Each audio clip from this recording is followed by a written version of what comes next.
Members, we commence today's proceedings with the correction of votes and proceedings of the 25th sitting held on Tuesday, March 8, 2022. Page 1. Page 2. Page 3. Page 4.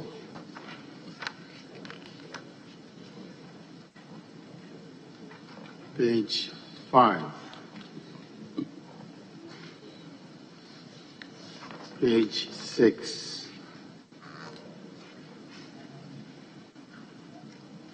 Page 7. Yes, Honorable Leader. Thank you, Mr. Speaker. Mr. Speaker, yesterday I was absent, but with permission.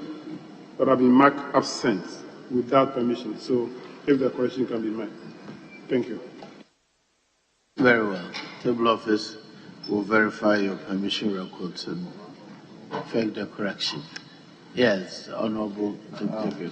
Mr. Speaker, same on page 7, item 2 and 5. The Honorable Adam Mohamed Amin Anta, Dr. Karga, and then Honorable Afenyo Markins. They are also absent with permission. I signed the permission forms, so I don't know why. Very well. The same directive would apply to them. Page 8.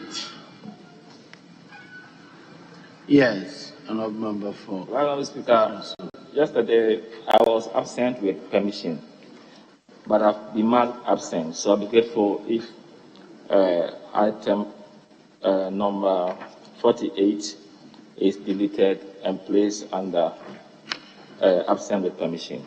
I'm grateful. Very well. The table office will verify your records. Page 9. Page 10. Page 11. Page 12. Page 13. Page 14. Page 15. Honourable members, subject to the corrections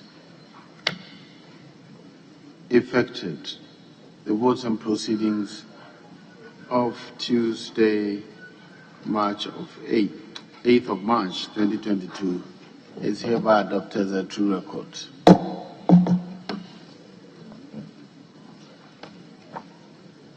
Honourable members, I have the official report of Tuesday, 15th February 2022. Any corrections?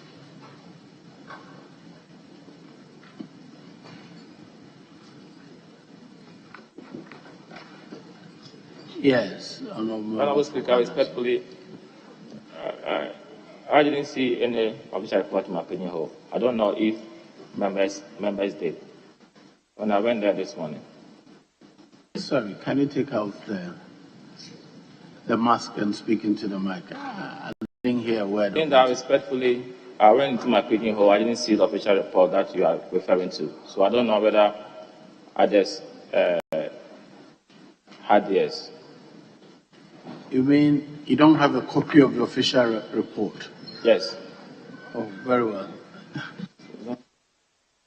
You will be giving a copy. Yeah. Any corrections, please?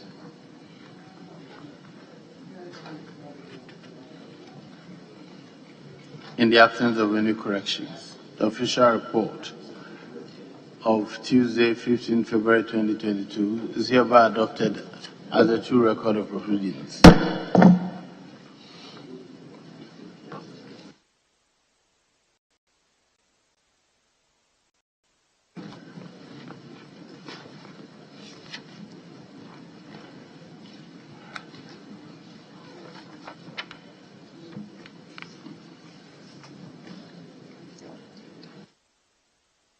peers and not members, I have been advised that the Attorney General has sought permission to come subsequently. So I'll move to item 6, questions. When the Attorney General comes, then we'll return to item 5, the urgent questions. So, yes, Leader. Mr. Speaker, with your leave, same on questions. If we could start from question 826, that the Minister for responsible for youth and sports, he has been here since morning. The Minister for Tourism is in the house. He has one question. So I wish that we'll finish with the Minister so that after that we'll leave the space for the Minister for Sports.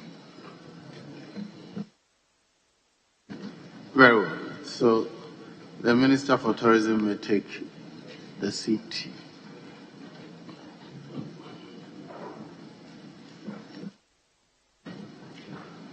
Question number 805. In the name of the Honourable Member from Kranza North, Joseph Kwesi Mensah. You may ask your question now.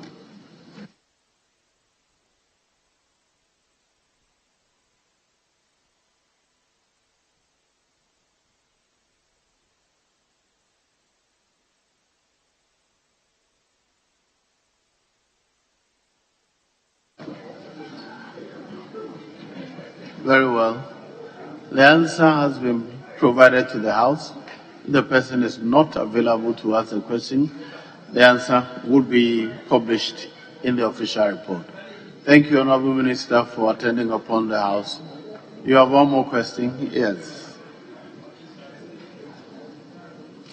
Question number 840. Yes, Leader. Thank you, Mr. Speaker. Mr. Speaker, the Honourable Member has asked me to ask a question. Which one? Well, I'm now calling 840. When I call that and I call the name. Okay. I know that's the only question left for the Minister. That is why. Very well. So question number 840. Thank you. The name of the Honourable Member for Pro East. Now I'll hear you. Should I go and ask the question or to seek the permission? Your leave of now listening to your permission. Okay. Seeking. The Honourable Member has asked me to ask a question for him. So I want to seek your leave and that of the House to do so. Yes, Honourable Deputy Whip. Mr. Speaker, I don't think I have any objection to that. If he can ask on behalf of Dr. Kobna Donko 840, if actually he has asked you to do so. Very well. So you may proceed to ask the question. Thank you very much, Mr. Speaker. Mr. Speaker, I rise to ask this question on behalf of Honourable Member for Pro East. To ask the Minister for Tourism, the plans the Ministry has to complete tourism, to promote tourism on the Volta Lake, especially Accra Town, the largest island on the Volta Lake. Thank you. Yes, Honourable Minister.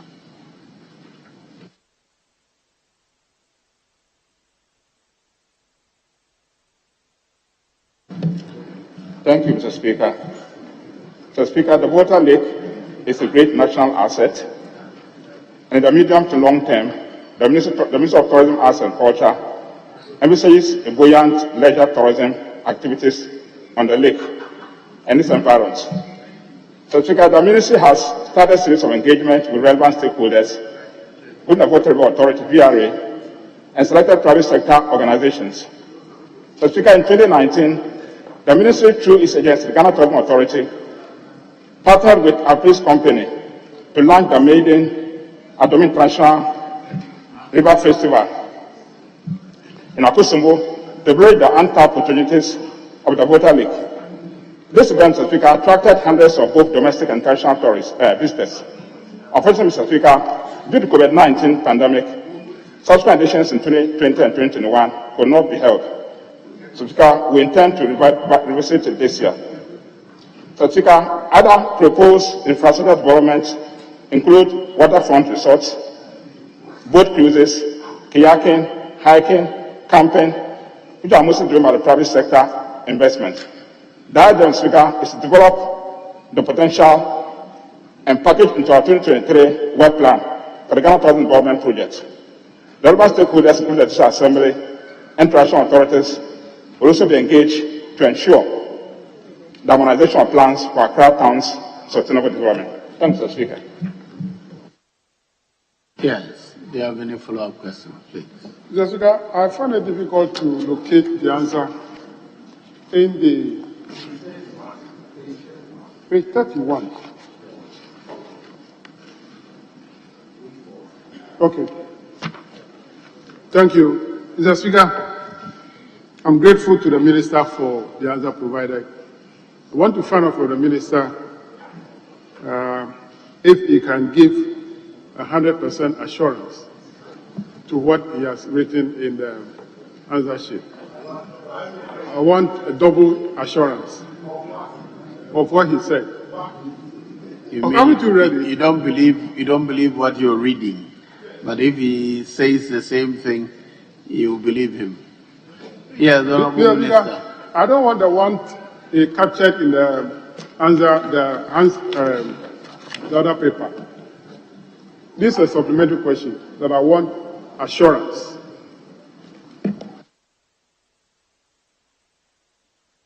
Yes, Honourable Minister.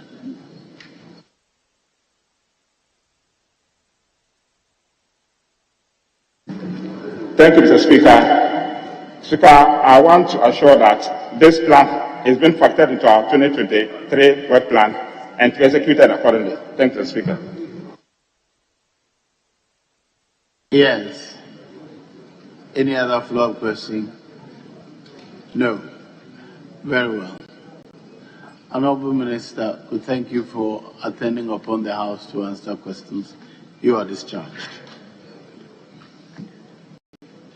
Now I'll go to question number 826. In the name of the Honourable Member for Esikuma Odobin Brakwa. Mr. Al-Hassan Kobnagansa. Yes, you may ask your question. Mr. Speaker, please, the Honourable Member for Esikuma Odobin Brakwa has asked me to ask the question on his behalf. Very well, you may proceed. Thank you very much, Mr. Speaker. I rise to ask the Minister for Youth and Sports how many astroturfs have been constructed in the central region and when will same be constructed at Esikuma Odobin Brakwa constituency. Thank you. Yes, Honourable Minister.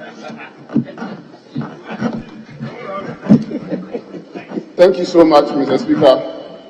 Mr. Speaker, government policy is to provide for development, promotion and management of sports and to ensure the establishment and management of public sporting facility in the country. I wish to inform you that currently 6 astroturfs have been constructed in the central region and the breakdowns are as follows. Mr. Speaker, Mankesim School Park, the construction date is 2020, location Mankesim Infantiman, sponsor or the funding institution, the Coastal Development Authority.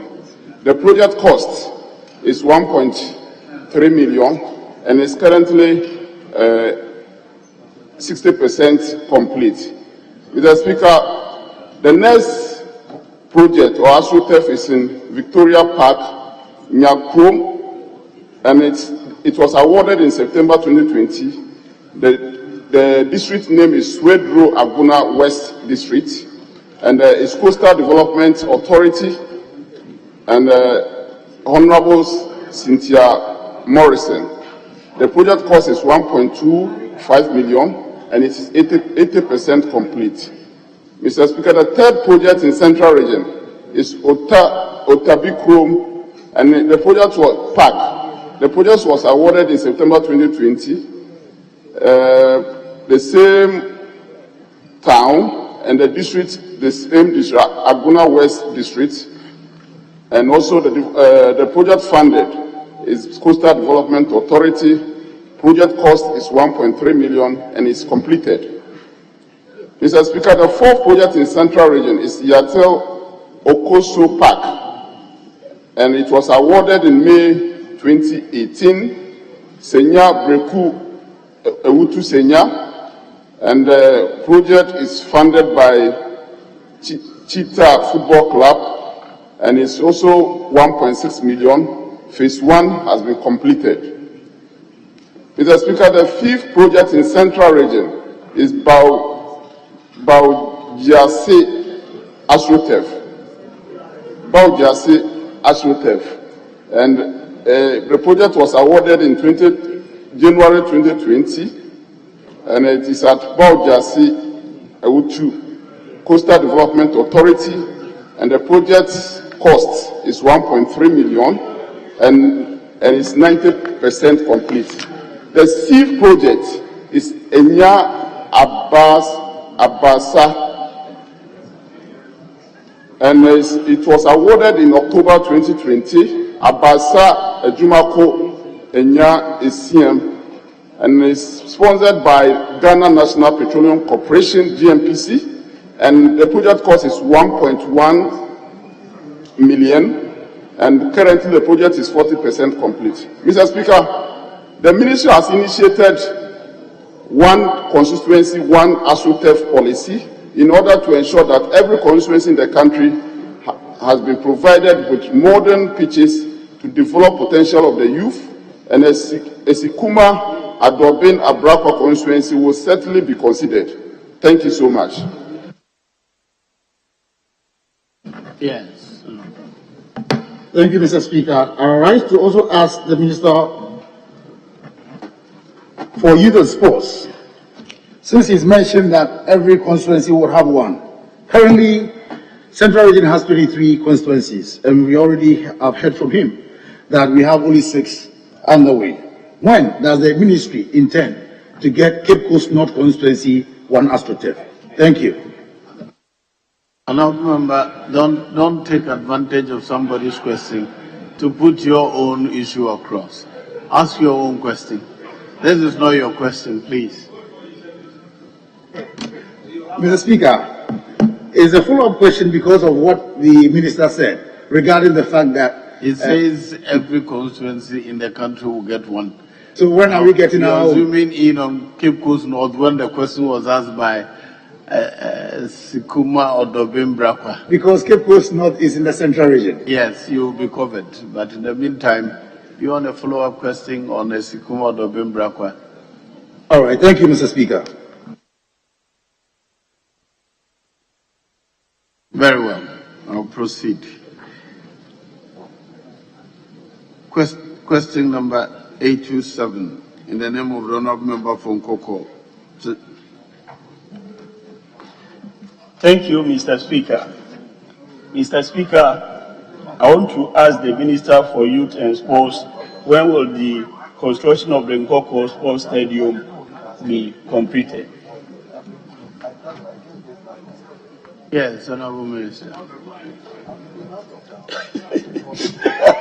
Thank you so much, Mr. Speaker.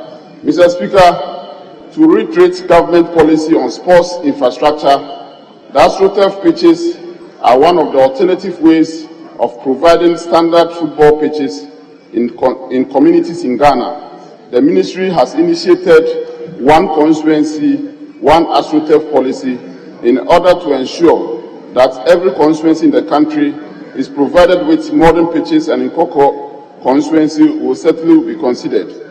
The ministry is seriously pursuing this agenda to promote decent sporting activities in the country to unearth talent for international competition.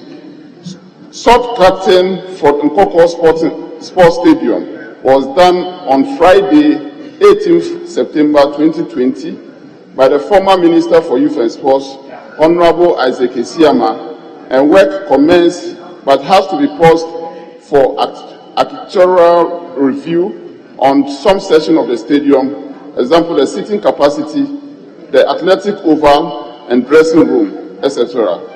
Currently, the architectural review has been completed, and it is expected that the contractor will move to site in the shortest possible time for work to continue. The facility will be 8,000-seater FIFA standard football pitch stadium with multipurpose court for more than 16 sporting disciplines, tennis court, gymnasium, and International Athletic Federation World Athletic Standard, hostel facilities, and restaurants. The estimated cost for the project is 27 million Ghana cedis. The project will be in two phases, with the first phase costing 14 million Ghana cedis and the second phase costing 30 million Ghana cedis. The project is funded with, from the Middle Belt Authority. Thank you, Mr. Speaker. The sports complex to be constructed in two phases is expected to be completed within 2-year period. Thank you so much, Mr. Speaker. Yes. Honourable Member, yes, if you have any follow-up question, please do so. Speaker, I don't have a follow-up question. You're done. Thank you. Question number 828, also in the name of the Honourable Member for Nkoko. You may ask your next question, please. Thank you, Mr. Speaker. Mr. Speaker, I want to ask the Minister for Youth and Sports, when would Nkoko constituency benefit from the construction, benefit from the government's intervention of providing AstroTurf for communities?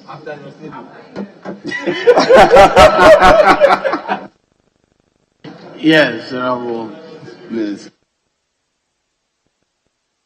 Thank you so much, Mr. Speaker. For the record, I've just answered a question related to the honourable member's constituency, and I've indicated the government's policy on sports infrastructure. The AstroTurf pitches are one of the alternative ways of providing standard football pitches in selected communities in Ghana, and the ministry has initiated one constituency, one AstroTurf policy in order to ensure that every constituency in the country will be provided with modern pitches, and Nkoko constituency will certainly be considered. The ministry is seriously working on it to ensure that the project that we have started will be completed, and government will certainly provide Nkoko communities with AstroTurf as soon as budgetary provisions are made to the ministries by the Ministry of Finance.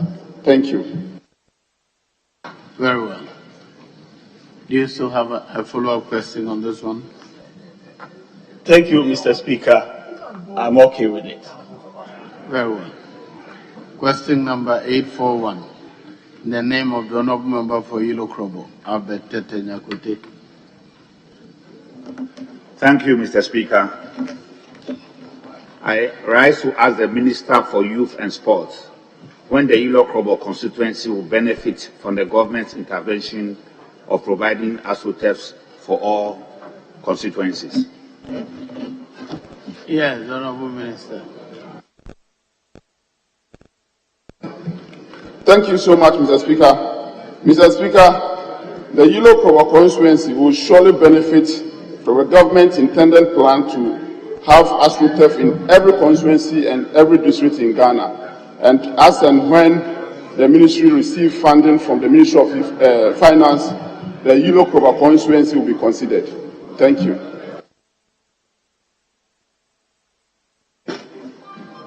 Yes. Mr. Speaker, I have a follow-up question.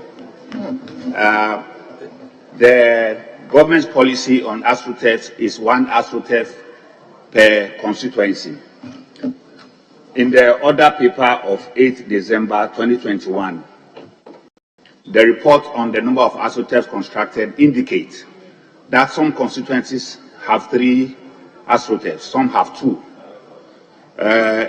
We are enjoined by the Constitution, by the Constitution Article 35(3), that the state shall promote just and reasonable access by all citizens. And I don't think we have a single one, even in the Kobo area, not even a single one. There are 4 constituencies. Can you tell us exactly when we are getting one in Yulo Kobo? Thank you. Yes, Honourable Minister. Thank you so much, Mr. Speaker. It is important for me to state that various stakeholders provide astroturfs aside the government policy. So we have other non-crucial government agencies and NGOs also providing astroturfs for communities in this country. So on the government side, once the policy is to ensure that every constituency in Ghana and every district is in Ghana is allocated one, and it is being done in phases. So definitely, you should take it from me. I'm giving you assurance that every constituency will get an assessor as long as the funding arrangement is made. Thank you. Yes. My final question, Mr. Speaker. In the 8th December report, it was clearly indicated that the Middle Belt Development Authority, the Zongo Development Fund, the Ghana National Gas Company, the Coastal Development Authority, and the Ghana National Petroleum Corporation are collaborating under the ministry to provide these facilities. For me, there's no reason why, if this collaboration is effective, for some of these, maybe 2 or 3 of these organizations, to put up astroturfs in one constituency, when in several constituencies, my constituency and the constituencies around my place, there's no single one. Please do all you can. This is an appeal to you to ensure that we get our fair share of the national cake, if there's one. Thank you very much. It's an advice to you, unless you wish to respond to it. Very well. Question number 8. Yes, this was a question relating to Yellow Krobo. Your follow-up must be to Yellow Krobo. Because of the answer given by the minister, it will be appropriate. Just for some clarification. All the questions of AstroTurf, he adds that part. But the government of the question is Yellow Krobo. So if your follow-up is not a Yellow Krobo, please ask your own question. I appreciate your guidance. I was just wondering whether it was in the budget, since the minister is making that promises. I went through the budget. I didn't see any one constituency, one AstroTurf. So if the minister is now making that statement for me, it's out of order. Yes. Question number 842. In the name of the honorable member for New Edubiase, Adams Abdul Salam. Thank you, Mr. Speaker, for the opportunity. Mr. Speaker, I rise to ask the Minister for Youth and Sports, when work on the construction of the New Edubiase Sports Stadium will commence and the expected time of completion. Thank you, Mr. Speaker. Yes, Honorable Minister. They will even capture. Thank you so much, Mr. Speaker. Mr. Speaker, the contractor for the project is Shakden Company Limited, and the present government will ensure that the construction and the recommence in December 2020, and at present the floor works of the foundation has been completed. The government of Ghana is funding this project, and it is estimated to cost this country 11 million Ghana cedis. Mr. Speaker, 2 million Ghana cedis out of the amount has been released to the contractor for the project, with further release assurance from the Honorable Minister for Finance. The government has made budgetary provision, and in the 2022 budget, a provision was made to ensure that this project is completed for the use of the good people of New Edubiase. The contractor has therefore been directed to move to site. We have given the contractor up to the end of this month to go back to site to ensure that we get this project completed. Thank you. Yes.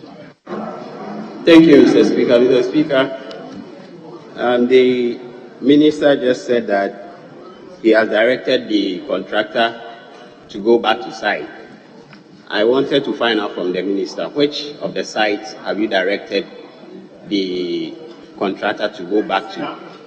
Is it the one that was started in 2016 and has seen fencing almost complete, washrooms at roofing level, dressing room at roofing level, or the one that was started in 2020 prior to the election that has only seen... On which one did you ask the question?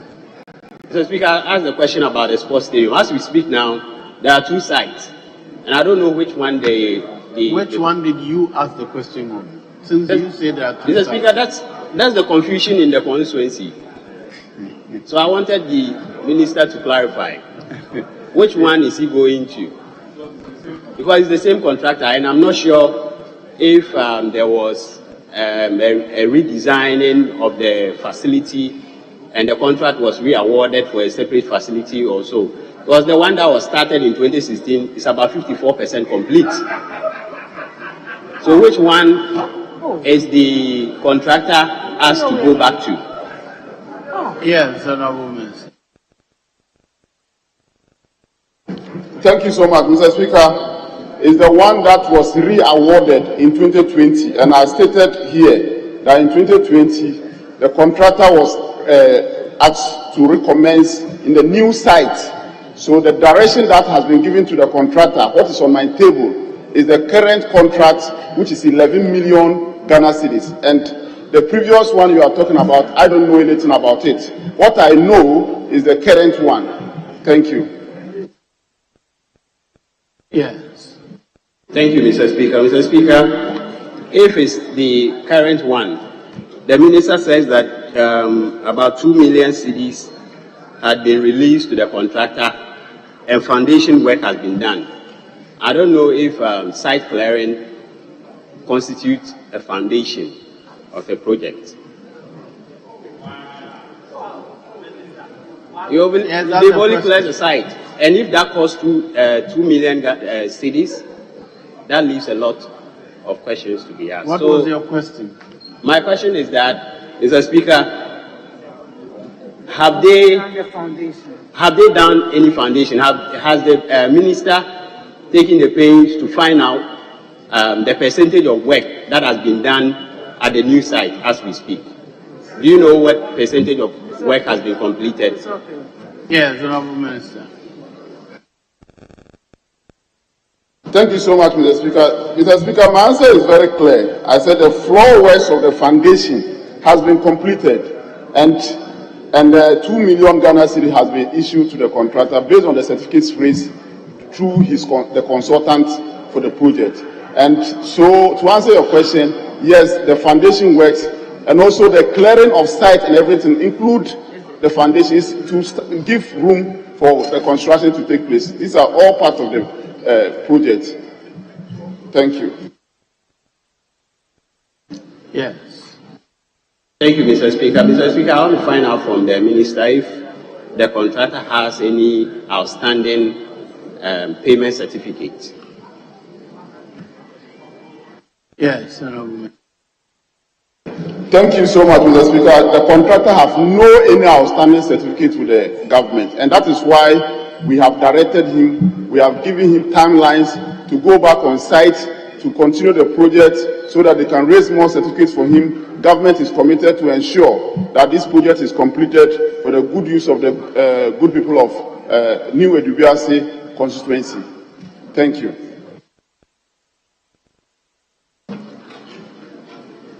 You're done. You're entitled to 3. That's one, Mr. Speaker. You're entitled to 3. You have asked all of them. Yes. I'll proceed to question number 927. Also in the name of the Honourable Member for Esikuma Odobin Brakwa. Yes. Thank you, Mr. Speaker. It appears the question is the same as the one I previously asked. Okay, very well. Thank you very much. You're welcome. Then. Question number 928. In the name of the Honourable Member for Upper Menya Krobo, Bismarck Tetenyako. Yes. Thank you, Right Honourable Speaker. Speaker, I want to ask the Minister when Upper Manya Krobo constituency will have its share of the astroturfs being constructed across the country. Thank you, Speaker. Yes, Honourable Minister.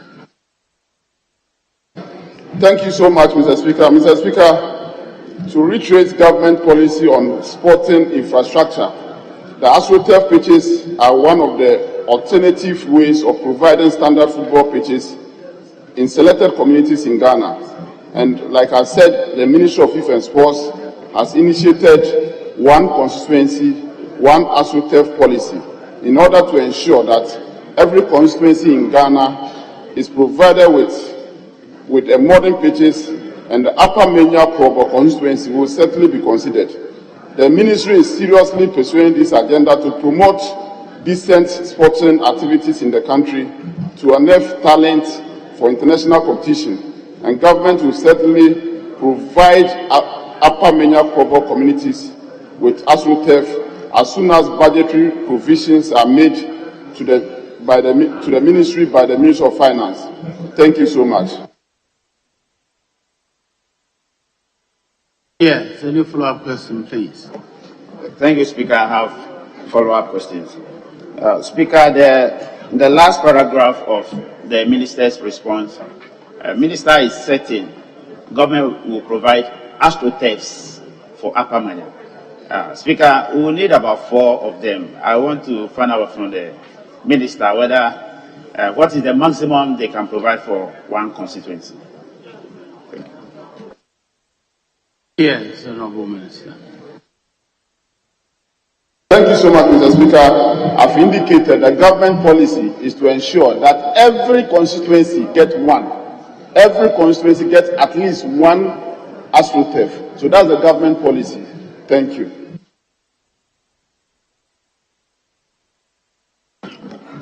Speaker, same in the last paragraph of minister's response. Speaker, reference to previous reports produced by the minister on AstroTurf that have been constructed, about 4 of them have been done in Eastern region, and all these 4 have been sponsored by the Middle Belt Authority. Minister indicates here that the Ministry of Youth and Sports is going to sponsor that of Upper Manya when Ministry of Finance budgets for the ministry. Speaker, I want to find out whether is it a case that the Middle Belt Authority is not interested in Upper Manya, or this is a special treatment you want to give us so that the ministry will take care of ours? Honorable, to the best of my knowledge, the authorities did not select them themselves. Either the DCE or the MPs suggested what they should use their allocation for. Some people use theirs for public toilets, others use theirs for classrooms, and others choose AstroTurf parks.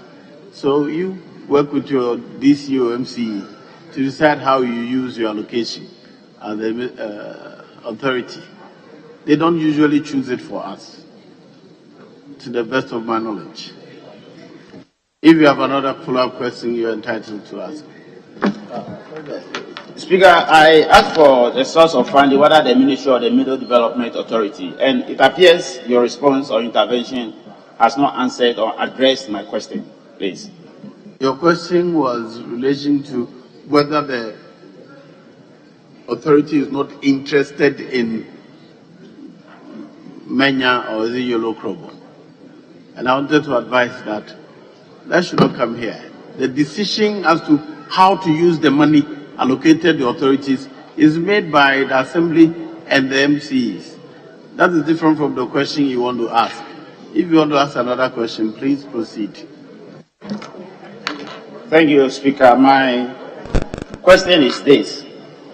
I know from other constructions that you did that it was funded by the Middle Belt Authority. Your response here shows that your ministry will consider Upper Manya when Ministry of Finance make budget allocations for you. So I want to find out whether this Upper Manya indeed is going to be taken care of by the Ministry for Youth and Sports, or is it still going to be under Middle Belt Authority? Thank you. Yes. Thank you so much, Mr. Speaker. What the Ministry of Youth and Sports have mandate to do is whatever we receive from the Ministry of Finance. So what I can assure you and the good people of Upper Menya Provo is when the Ministry of Finance release funding to the ministry on the AstroTurf, you will be considered. But you also have opportunity, like the Speaker said, there is allocation given to the authorities, and your district assembly sits for meetings. So once you have your plan, and it is captured in the district plan, that they should use portion of what is allocated to your authority for an AstroTurf, the ministry is ready to support you to get it done as well. So that is what I can assure you. Thank you.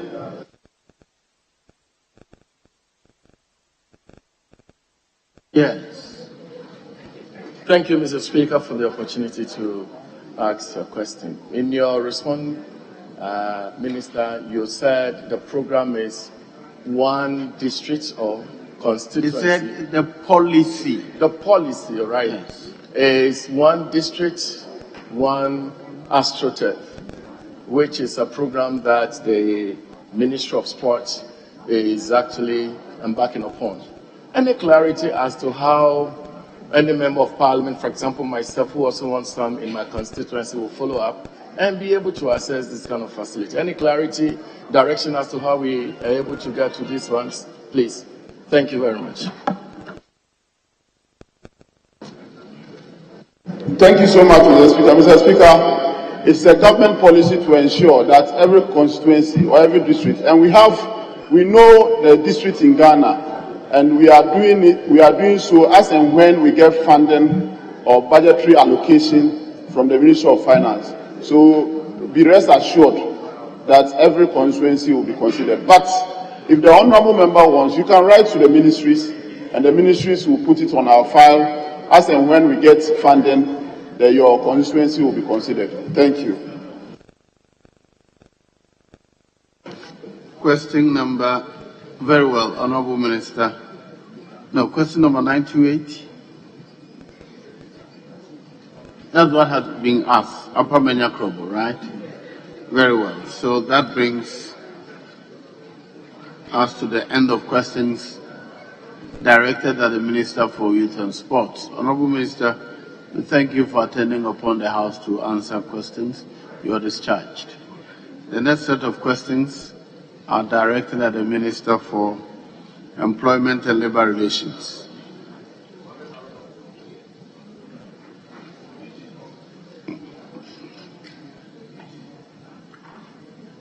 Thank you, Honourable Minister. Now, may I call on the Honourable Member for Fantiakwa South, Mr. Kofi Ochirajikum, to ask this question. Question number 504. Thank you, Mr. Speaker. I rise to ask the Minister of Employment and Labour Relations the number of workers engaged by government yearly from January 2012 to December 2020 and the corresponding increases in wage bills. Thank you. Yes, Honourable.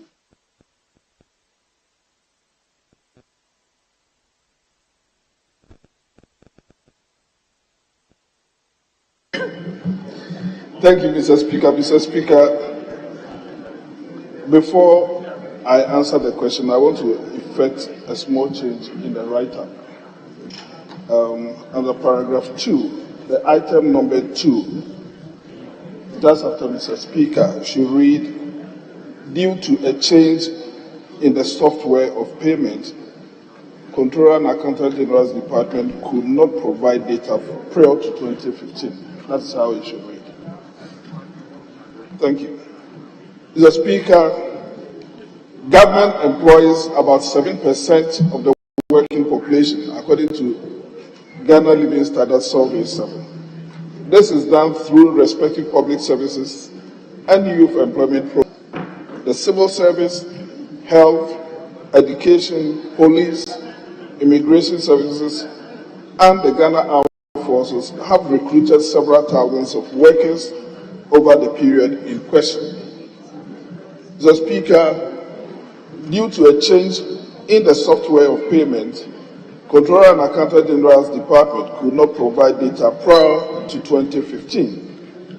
Data from the Comptroller and Accountant General's department indicates that from 2015 to 2020, government employed a total of 265,790 people.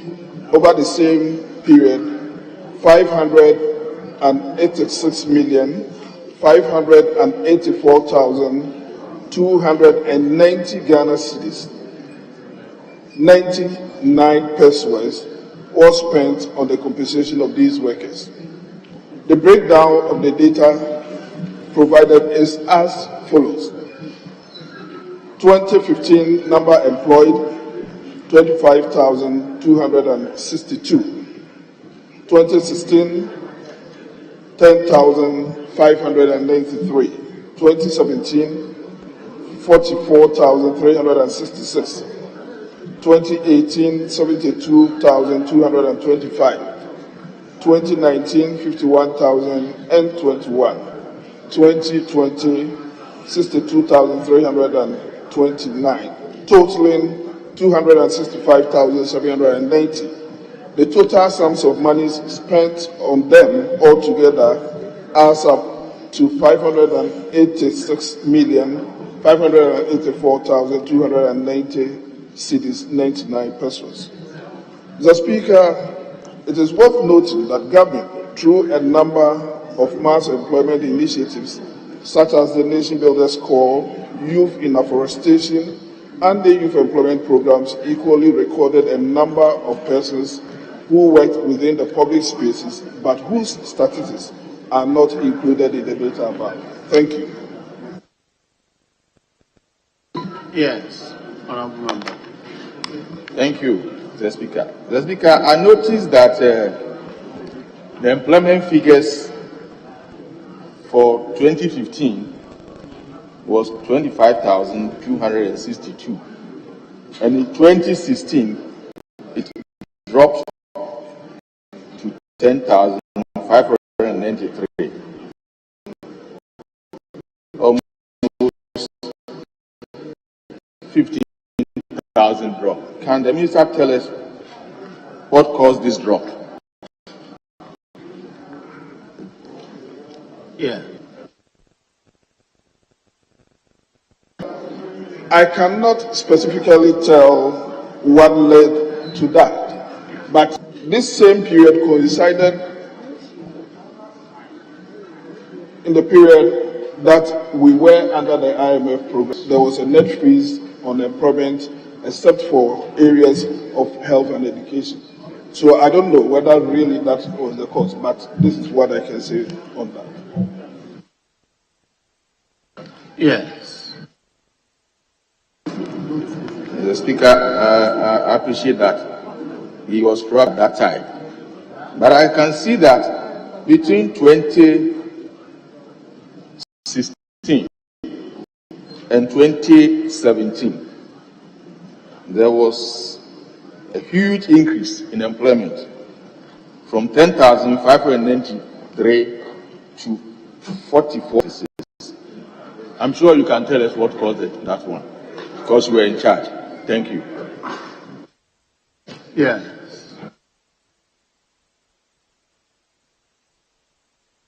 Mr. Speaker, in 2017, there were a backlog of nurses that had not been recruited into the public space for a long time, and most of these backlogs were cleared in 2017. And we finally exited the IMF program in 2018. So that also gave an opportunity to government to engage within the public space. So I want to believe that that is the main reason why the employment figures went up going beyond 2017.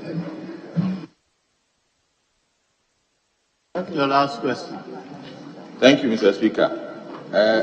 In paragraph 5 of your answer, you stated it is worth noting that government, through a number of mass employment initiatives such as National Builders Corps, Youth in Afforestation, and Youth Employment Program,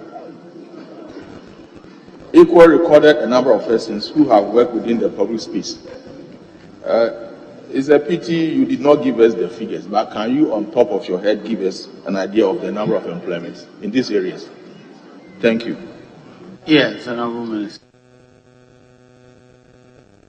Mr. Speaker, it was deliberate not adding them to the figures because those ones are referred to as transitional jobs. They are not full-time jobs. But I understood the question to mean those who are on government payroll and what have you. But I do know the average between the period, the youth employment program, for instance, has always had not less than 100,000 people on their payroll. NABCO also had a little over 100,000, and then the youth in afforestation has between 45 and 50,000 persons. Thank you. Very well.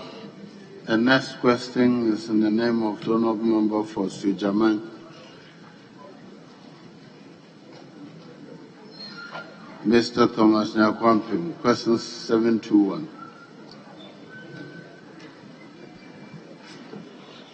Thank you, Mr. Speaker. Mr. Speaker, I rise to ask the Minister for Employment and Labour Relations what accounted for the near stampede during the Youth Employment Agency job fair, and what is the statistics of youth employed through the fair? Thank you. Yes.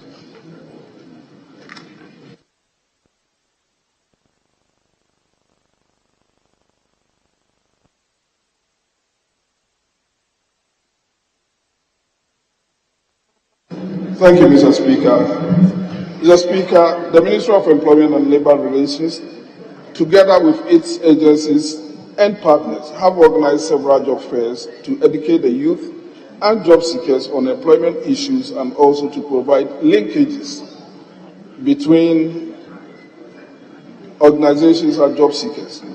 For instance, together with the Ghanaian German Center for Jobs, Migration and Reintegration, the ministry has organized 6 job fairs between 2017 and 2021 that resulted in more than 4,400 young men and women being placed in employment. These events were held without a hitch. However, the Youth Employment Agency's job fair held on the 9th and 10th of September 2021 at the Accra International Conference Center experienced a near stampede situation. This was as a result of the participants not adhering to the crowd management measures instituted at the fair. Learning from the experience, the agency has re-strategized to curtail similar occurrences during subsequent job fairs.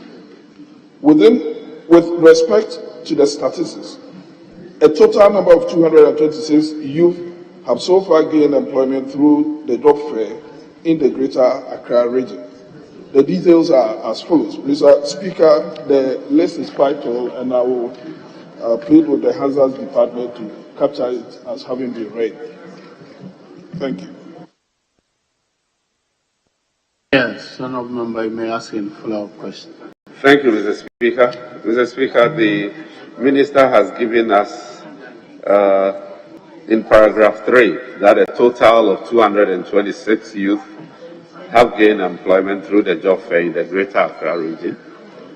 Was it limited to jobs only in the Greater Accra region? What of those in the other regions? Yes, Honorable Minister. Mr. Speaker, the question was specific to a particular job fair which was organized here in Accra, and it was done for Greater Accra. Usually some of these job fairs are replicated in the regions as well.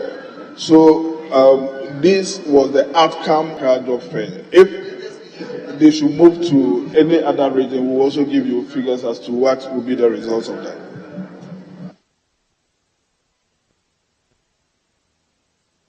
Yeah.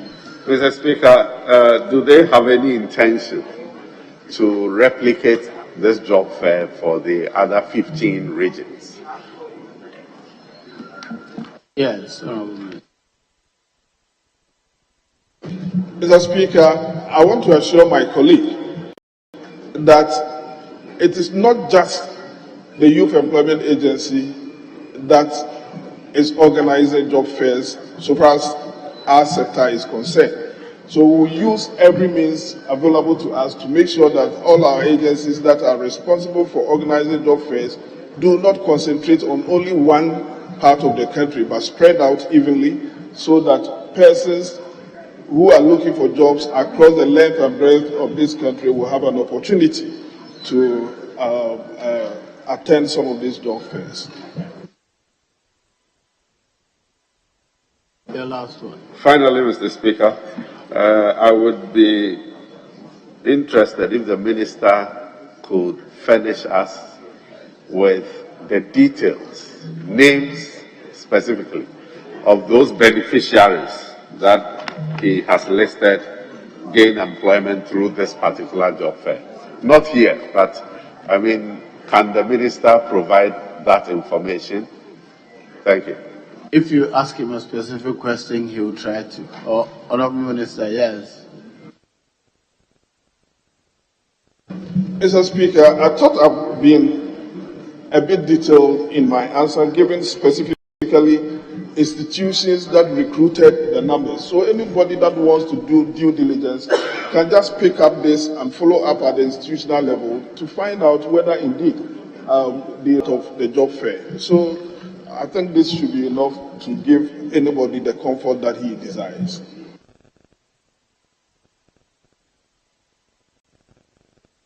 Very well. This is the last of the set of questions intended for the Minister for Employment. Which other one? Oh, follow-up question?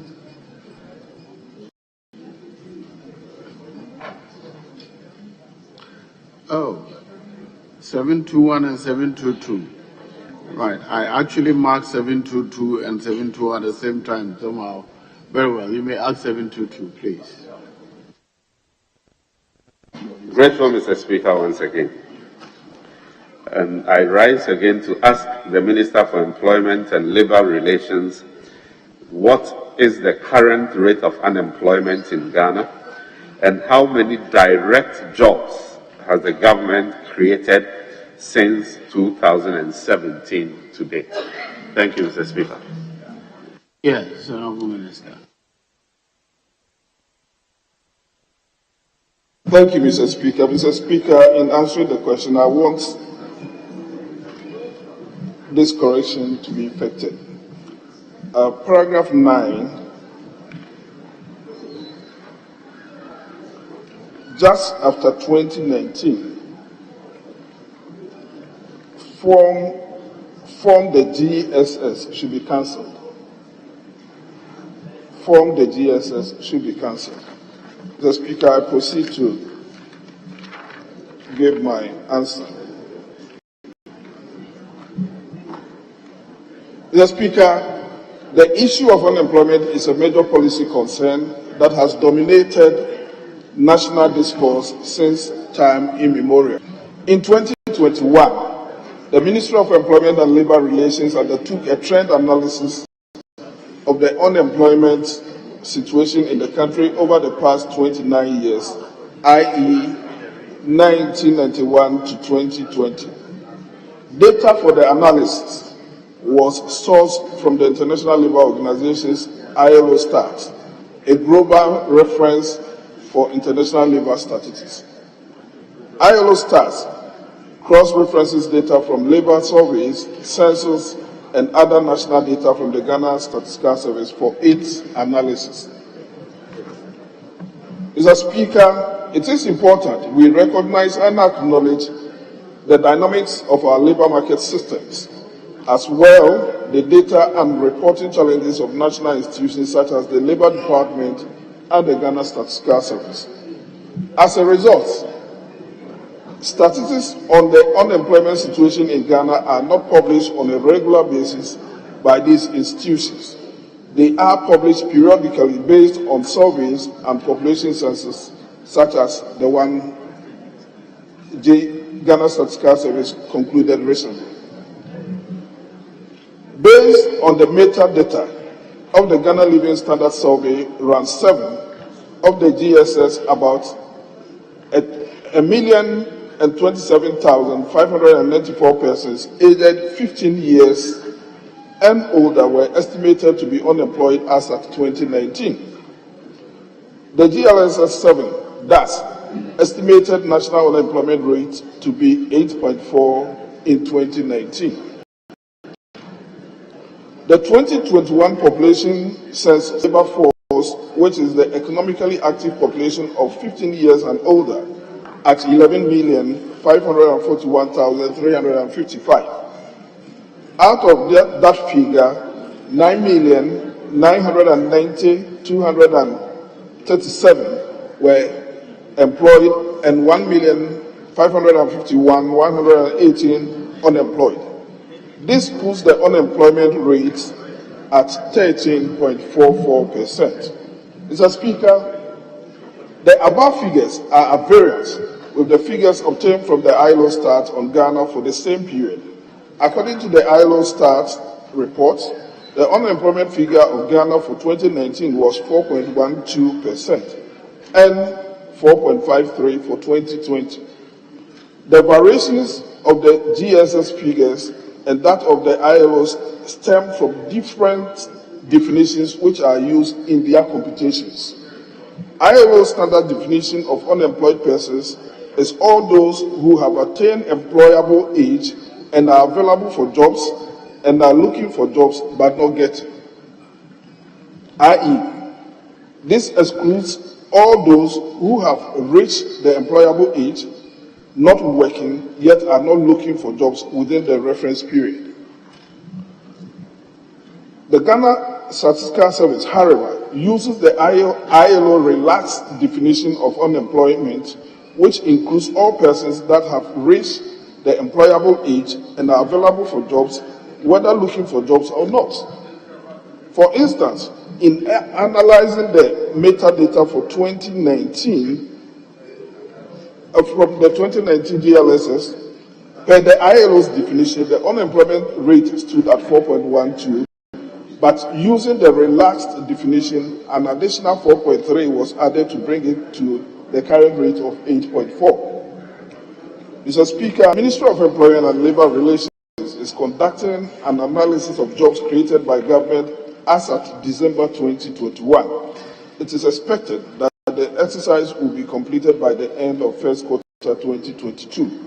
This Honorable House will be furnished with the final report upon completion of the exercise. Thank you, Mr. Speaker. Yes. Thank you, Mr. Speaker. Mr. Speaker, the Minister in his response has given us two definitions of unemployment from two different sources. For planning purposes, which of these are you relying on for your work? Yes, Honourable Minister. Mr. Speaker, thank you very much. It depends on what the purpose of the report will be for. For instance, if I'm reporting and the purpose of the report is to do international comparison, then I should use a basis which is common to every country. In that case, I will go by the ILO's strict definition. But for our own internal consumption, I will use the relaxed definition, which includes everybody, whether you are looking for a job or not.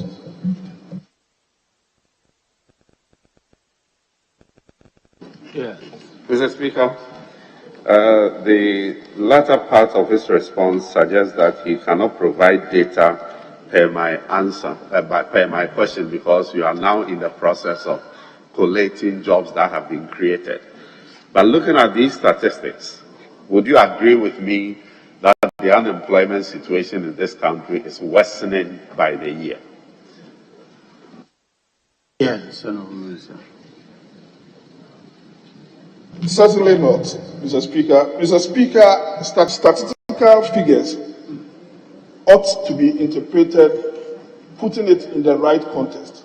For instance, if you are comparing two data, you have to look at the conditions which existed at a particular time when the data was captured. Let me just illustrate this.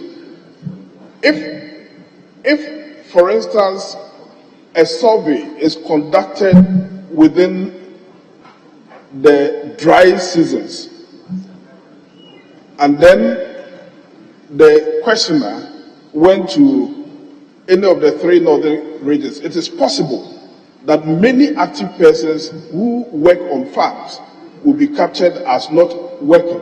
Because usually they will give you a reference period. They will ask you, within the past 5 days, have you worked to earn a living?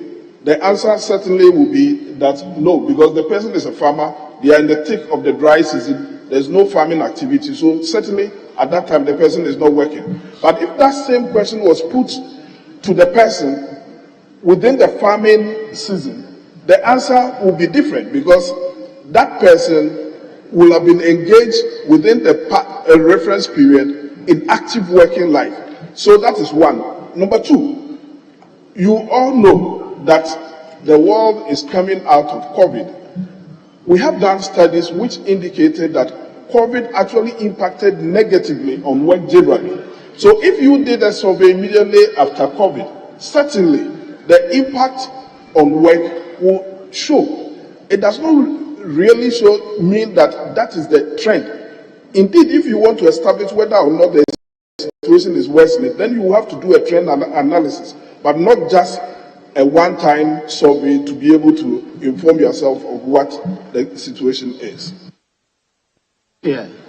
Mr. Speaker, the Minister's response on page 37, paragraph 5, states that based on the metadata of the Ghana Living Standards Survey round 7 of the GSS, about 1,027,594 persons aged 15 years and older were estimated to be unemployed as of 2019. And that represented 8.4%.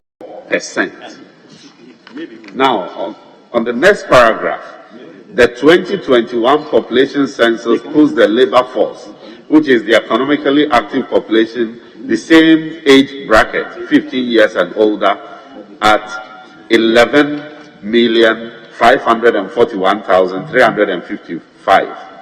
Out of that figure, 9.9 million were employed and 1.5 million were unemployed. That represents a rate of 13.44. So from a rate of 8.4 to 13.44. That is the Ghana Statistical Service figures. The ILO also indicates 4.12% in 2019 and 4.53% in 2020.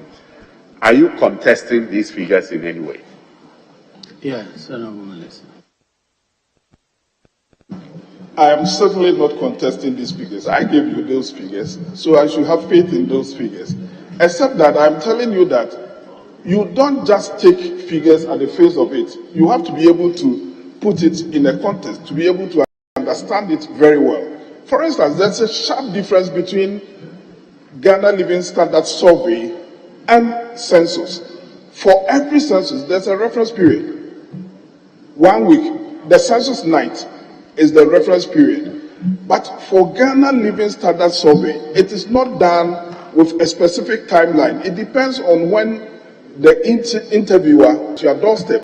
So it is possible in Greater Accra, it will be done in, say, June. But going to my region, Bono, it will be done in, say, September. And the situations may differ. That is why I answered the question earlier by saying that in interpreting figures on employment, you have to be able to put them in a context before you can do comparison. Otherwise, the interpretation may not be right. I also indicated to you that COVID had effect on employment, and I'll be the last person to say that COVID did not affect work. It did, and quite a number of persons lost their jobs.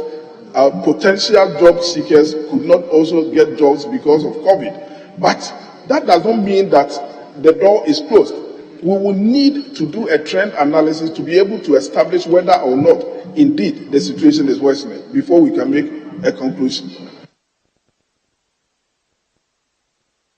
Yes, Mr. Adams. Thank you very much, Honorable Speaker. Speaker, I want to find out from the Minister. Census has a reference point that all questions get related to. So in the case of census done by Ghana Statistical Services, it doesn't relate to you do at this area this month and you have to go and do another area in another month. Therefore, their data is very, very credible and very reliable because of shifting of jobs, even if there is any. That data is suggesting 2.4% of youthful age that should be employed is unemployed, and therefore the unemployment situation is worsening.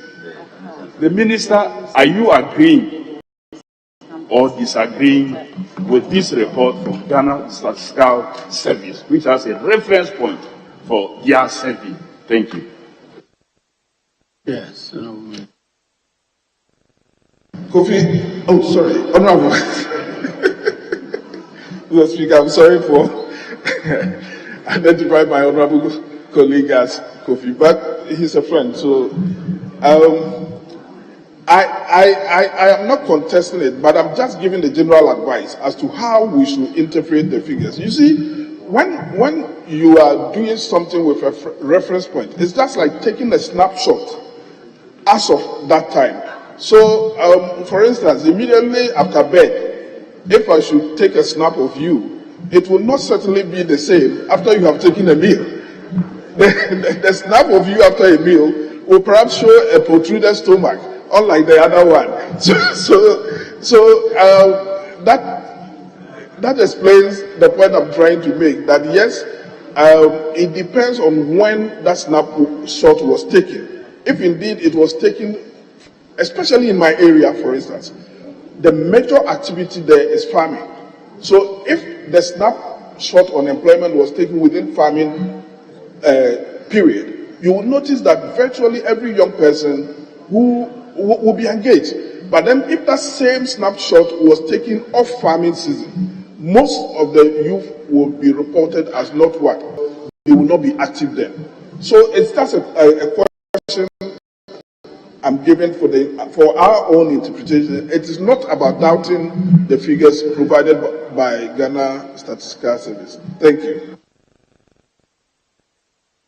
Now you're here. You did not appear to ask your own question. No. Very well.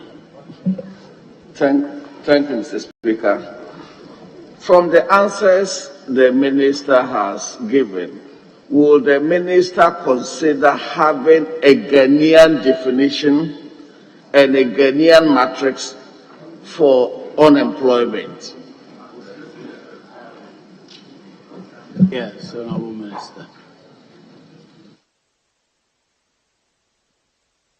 Mr. Speaker, my respected colleague has been joining me for International Labour Conference, and he knows how we report there. There's nothing like a Ghanaian contest when we get there. It is purely international.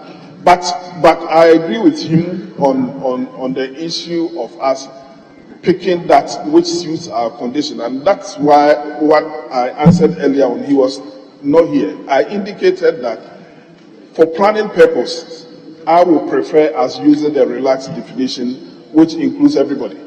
Because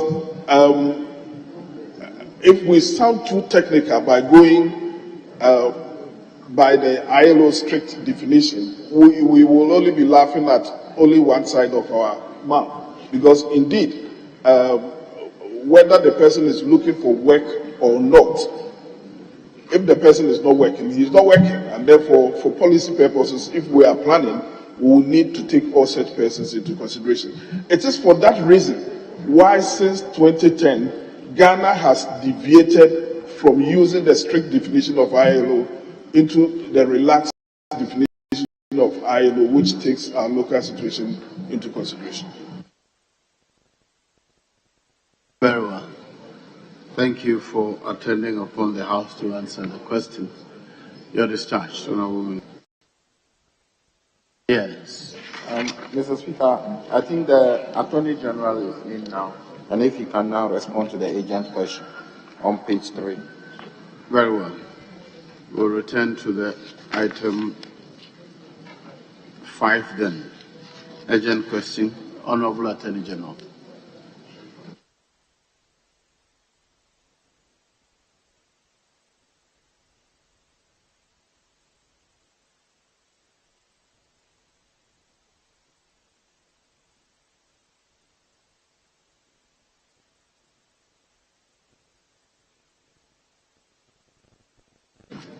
Yes. The urgent question is in the name of the honorable member for Buem. Kofi Adams, CD, we ask the questions now. Thank you very much, Honorable Speaker, for the opportunity. I rise to ask the Attorney General and Minister for Justice the status of the draft constitutional instrument for the creation of a constituency for Central Kofi, Akpafu, Lolobi, and Likwe traditional area. Thank you. Yes, Honorable Minister. Mr. Speaker, thank you very much for the opportunity. Speaker, my answer to the question will entail an address of the background to the situation that we find ourselves in. And I think that will better assist the House, in appreciating the circumstances surrounding the enactment of the constitutional instrument. As we can proceed. Until the enactment of the Representation of the People Parliamentary Constituencies Instrument 2020, CI 128, for electoral purposes of Central Kofi, Akpafu, Likwe, and Lolobi, described as SAP for short, were part of the whole constituency. Administratively, these areas were also in the Volta region. On 15 February 2019, by Constitutional Instrument number 112, the boundaries of the Volta region were altered after due recourse to the mandatory procedures stipulated in Article 5 of the Constitution, resulting in the creation of the Oti region. The traditional areas of Central Kofi, Akpafu, Likwe, and Lolobi ceased to be part of the Volta region as were included in the territories considered by law into the Oti region. The formation of the new Oti region had the further consequence that even though administratively Hohoe district remained in the Volta region, part of the Hohoe constituency, specifically the SAL areas, had become a part of the Oti region by dint of CI 112. In point of fact, the SAL areas were placed under the Jasikan district in the Oti region. A clear constitutional violation was imminent. Mr. Speaker, it is because Article 47 Clause 2 of the Constitution provides that, and I quote, no constituency shall fall within more than one region, end of quote. This situation necessitated the enactment of a new constitutional instrument to alter the boundaries of the Hohoe constituency, as the continued placement of SAR within the Hohoe constituency was going to be a flagrant violation of Article 47 Clause 2. The Supreme Court on 24 June 2020, in suit number J6/01/2020, entitled Valentine Edem Jase versus Henry Ametefe, the chairman of Hohoe constituency of the NDC, the secretary of Hohoe constituency, NDC, Professor Margaret Kweku, the regional electoral officer, Ho, as well as the municipal electoral officer, Hohoe, underscored the necessity for the SAR areas to cease to be a part of the Hohoe constituency in the Volta region, and for a new constituency to be created for them. The court stated, and I quote a very small part of the judgment, that what this means is that whenever regional boundaries are changed in a manner that affects existing constituencies, the constituency boundaries have to be amended to align with the new regional boundaries.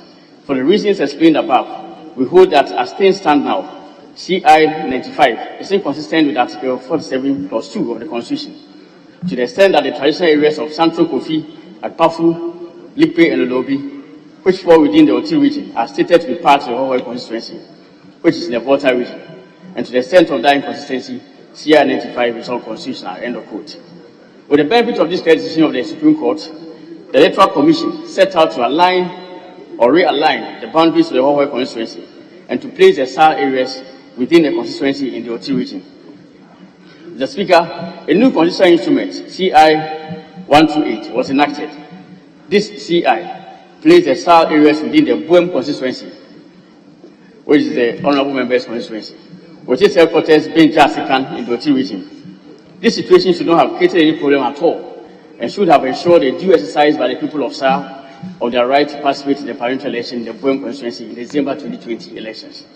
Mr. Speaker, the genesis of the problem was in November 2020, when this honorable House allowed the local government Grand District Assembly Establishment Instrument 2020, LI 2416, for the creation of the Grand District, which had been laid before Parliament on Tuesday, 6 October 2020, to come into effect.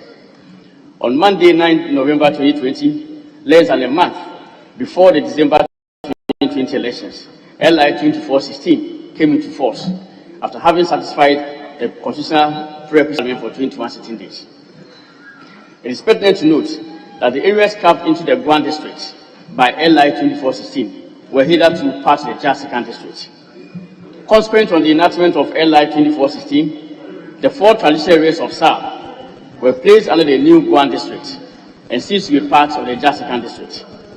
This development essentially required the Electoral Commission to create a new constituency once again for the SAR areas called the Guan constituency, as the Commission took the view that to allow for them to remain within the Guan constituency would unleash another constitutional anomaly of having the Member of Parliament for Buem being a member of both the Jasikan and Guan district assemblies at the same time. The Speaker, a constituency necessarily must fall within the area of authority of a district assembly, and a Member of Parliament is required to be a member of one district assembly and no more. Indeed, that is the construction placed on Article 242, Paragraph B of the Constitution. Effort by the Electoral Commission to address the anomaly.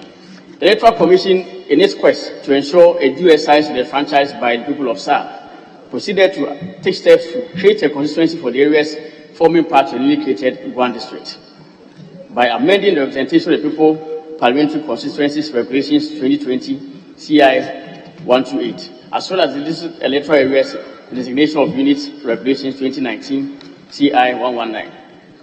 Copies of the draft constitutional instruments were submitted to the Office of Attorney General by correspondence dated 13 November 2020.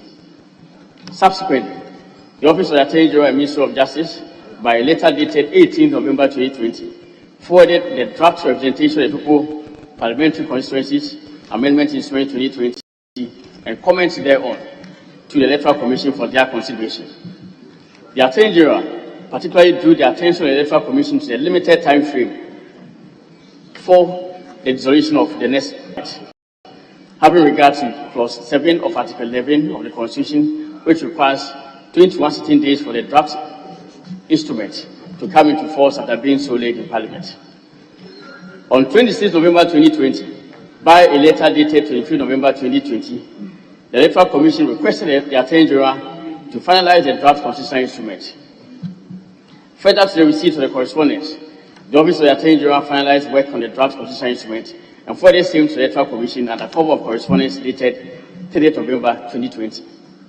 The Office further advised the Electoral Commission to, in line with parliamentary procedure, engage a parliamentary committee on subsidiary legislation to consider the draft instrument before the instrument is laid in Parliament. Indeed, as the Office of the Attorney General apprehended and had cautioned in its letter of 18 November 2020, processes leading to its creation, that the creation of the Guan constituency could not materialize since Parliament went on recess for the December 2020 elections on 9 November 2020, the same day that the LI creating the Guan district came into force, implying that the constitutional instrument for the creation of the Guan constituency could not be laid before Parliament. The record shows that Parliament resumed only on Monday, 14 December 2020, a week after the 2020 elections. In order to prevent a palpable constitutional crisis to be occasioned if the residents of Guan district, i.e. the SAR areas, voted for a member of Parliament for the Buem constituency, which is part of the Jasikan district, on the eve of the 7th December general elections, the Electoral Commission directed the residents of the Guan district to the presidential and not the parliamentary election. When Parliament resumed sitting on 14 December 2020, the the Electoral Commission could not lay the amendments to CI 128 for want of the mandatory 21 sitting days for same to come into force before the dissolution of the 7th Parliament on the midnight of Wednesday, 6 January 2021. The Electoral Commission, therefore was compelled to wait for the 8th Parliament to be sworn in on 7 January 2021 before the CI to amend CI 128 could be laid before Parliament. In 2021, the Electoral Commission started the process for the creation of a new Guam constituency. The Commission held a consultative meeting with stakeholders in the new Guam district for a proposed name and headquarters in the new constituency.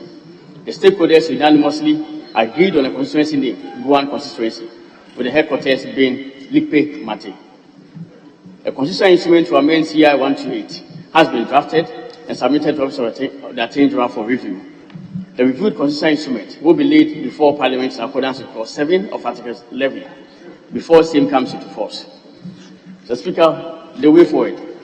Presently, even if the constitutional instrument is laid before Parliament and same comes into force in accordance with Clause 7 of Article 11, the reality is that the creation of a new Guam constituency consisting of the SAR areas shall only come into effect upon the next dissolution of Parliament, i.e. 6 January 2025.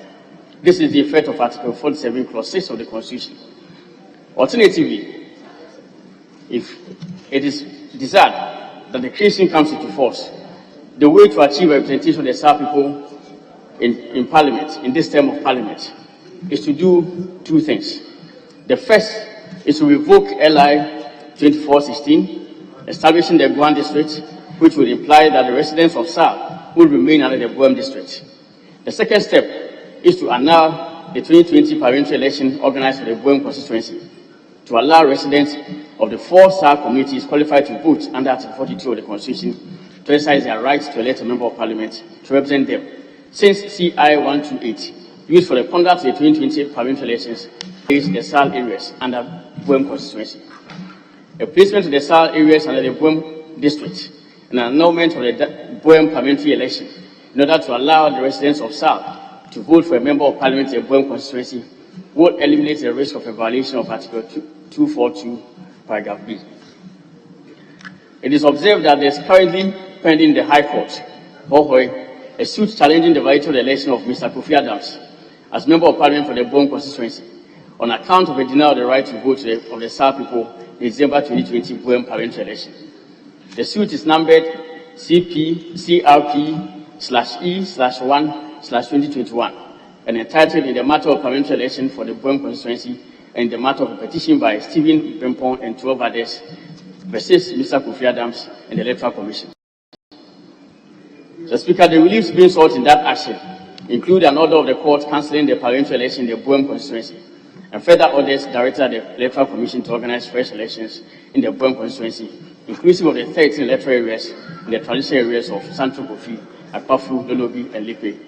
An adjudication of that suit will be instructive in the determination of whether the people of SAR should be allowed to vote for a member of Parliament in the Guam constituency or not. Mr. Speaker, this is the respectful answer to the question. Yes, Honourable Member for Guam. Thank you very much, Speaker. Speaker, I want to ask the Minister for Justice and Attorney General what advice the ministry gave to the Electoral Commission in relation to the creation of the district, the approval same by this House, and i.e. the Guam and the 2020 general elections. Yes, Honourable Minister. Speaker, especially the advice given by the Office of Attorney General, as I have indicated already, the Office advised the Electoral Commission that having regard to a limited time frame for the passage of CI, the proposed CI to amend CI 128, it was not advisable for the constitutional instruments to be laid before Parliament. And indeed, the apprehension of the Attorney General, as I indicated, came to pass because Parliament rose on 9th November 2020 and resumed sitting on 14th December 2020 after the election. So having regard to a time frame from 9 November 2020 to 7 December 2020, it was definitely impossible for an achievement of the 21 sitting days before the CI to amend CI 128 could have come into force. So, Mr. Speaker, that is the answer that we give. Mr. Speaker, I asked because of his second opinion as to what could happen, the cancellation of the LI that established the district, and therefore a reversal to an election of the whole. So if the district doesn't exist. But I want to find out from the Minister for Justice and Attorney General whether the further delay in concluding the draft CI for the creation of a constituency for the Guam district, which he himself admitted in his answer that some work has happened. The 4 traditional areas have agreed to the name of the constituency. They have agreed to the capital of the constituency. The further delay in bringing the CI to this house is not creating more problems for all of us, including the minister responsible for justice and Attorney General.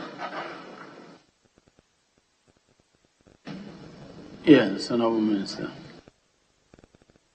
Mr. Speaker, indeed, no delay has been occasioned, and I do not think that a delay in laying the CI before this Honorable House will occasion any further delay.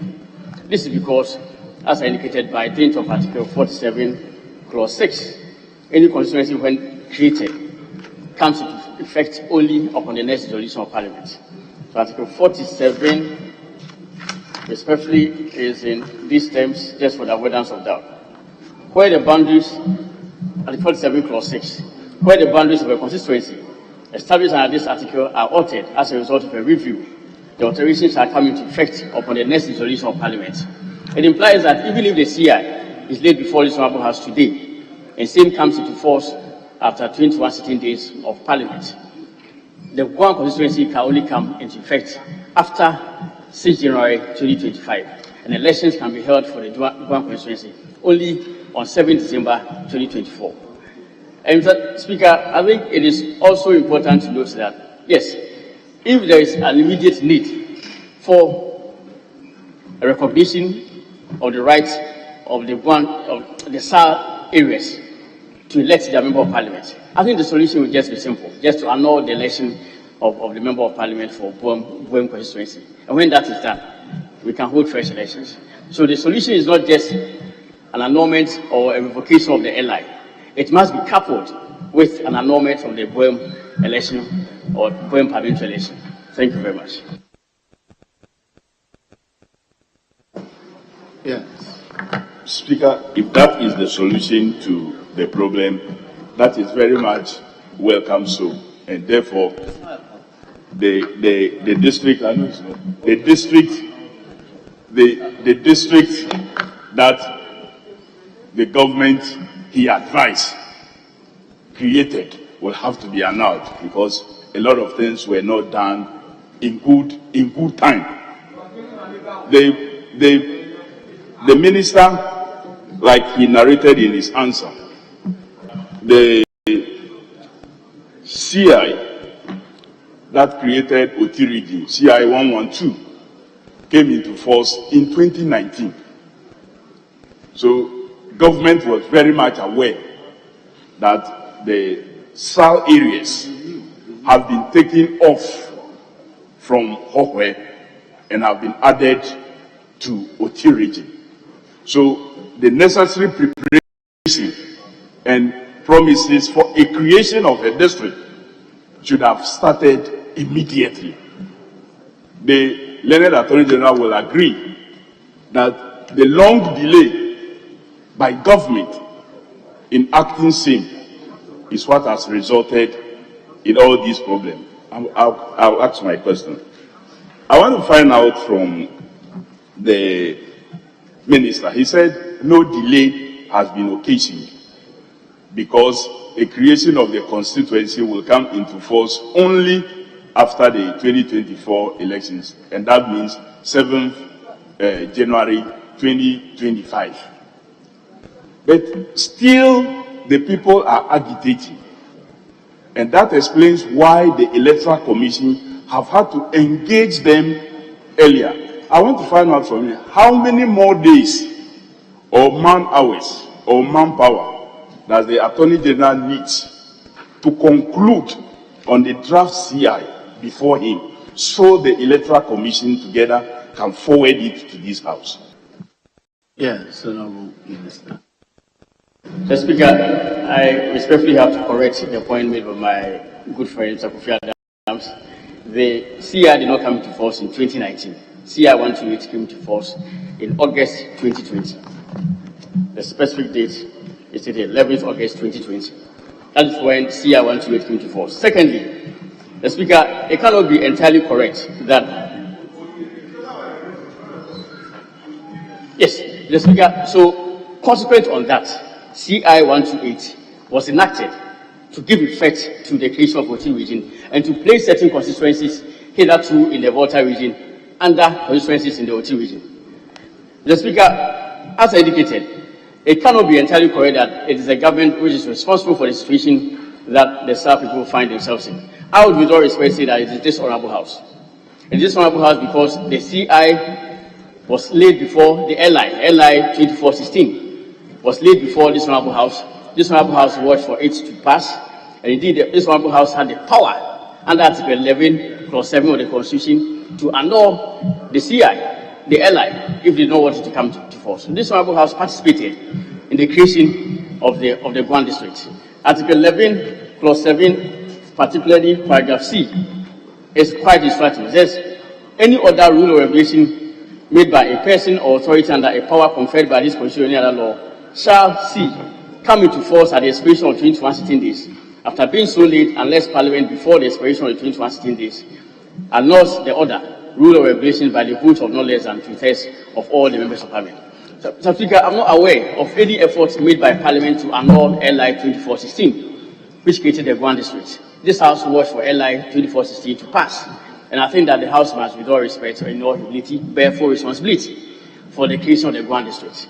If the House had revoked the instruments which created the Guan district, we would not have found ourselves in this situation. I believe I've answered your question. Very well. Yes. No, you are done. Here's the film of course you want to ask. Speaker, thank you. Speaker, thank you for the opportunity. Speaker, with all due respect, it cannot be correct.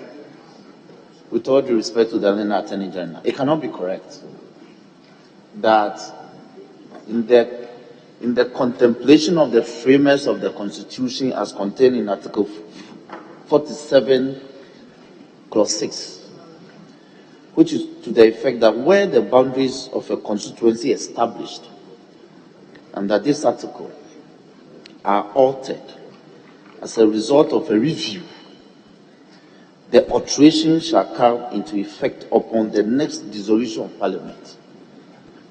To reason that the scenario created... You have the whole world outside to make your argument. Now ask him a question. Yes, please. yes, Mr. Speaker, I'm laying a foundation to ask my question. You're giving a foundation. Kindly ask the yes, question. He's spoken a lot. He's spoken a lot. Yes. Kindly ask the question. Yes, Mr. Speaker, I'll ask the question. Please, I'm waiting. It cannot be correct that in the contemplation of the framers of the Constitution, the scenario in SAR. No. Let me make my point. He sits here and says that we should annul an election. Is he a court? That the situation in SAR. I will take away the opportunity if you don't ask the question. Mr. Speaker, I am guided to say that the scenario at SAR or within SAR falls within the meaning in 47(6), because anytime the boundaries of a constituency are varied, the persons affected would have fallen into an existing constituency and would have participated in the forthcoming election. The persons in SAR who have been denied didn't fall within any constituency. So how do I apply 47(6) to their situation and advise the Electoral Commission accordingly? That's my question. Honorable, yes. Mr. Speaker, with respect, Article 47 is the only provision or the only article in the Constitution governing the creation and alteration of the boundaries of a constituency. My good friend has not pointed me to any provision at all which supports the proposition that he seeks to make, that if the Guam constituency comes, or if the CI creating the Guam constituency comes into force, then the Guam member of parliament elected can take his seat in this honorable house today. Mr. Speaker, there is no authority at all for that proposition. And indeed, the point is that whenever the boundaries of any constituency are altered, it comes into force in accordance with Article 47, Clause 6, upon the next dissolution of Parliament.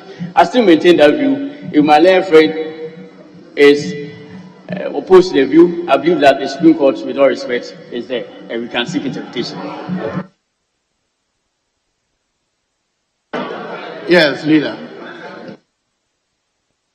Thank you. Thank you, Mr. Speaker, for the opportunity. Mr. Speaker, I rise to ask the Honorable Attending Minister for Justice. Mr. Speaker, if I listen carefully, he said, even if the constituency is created, constitutionally, they will only take part, it will come to force after the 2024 elections. So, Speaker, we are not asking of only representation, we are asking for rights and entitlement as well. And so, Speaker, you and I know the people of Sa, Lolobi, and Lipe do not currently belong to any constituency in the country. And because of that, they have no right to the MP share of the District Assembly Common Fund. Mr. Speaker, they have no right to the MP share of the National Health Insurance Fund. Mr. Speaker, they have no right to the MP share of the Ghana Educational Trust Fund.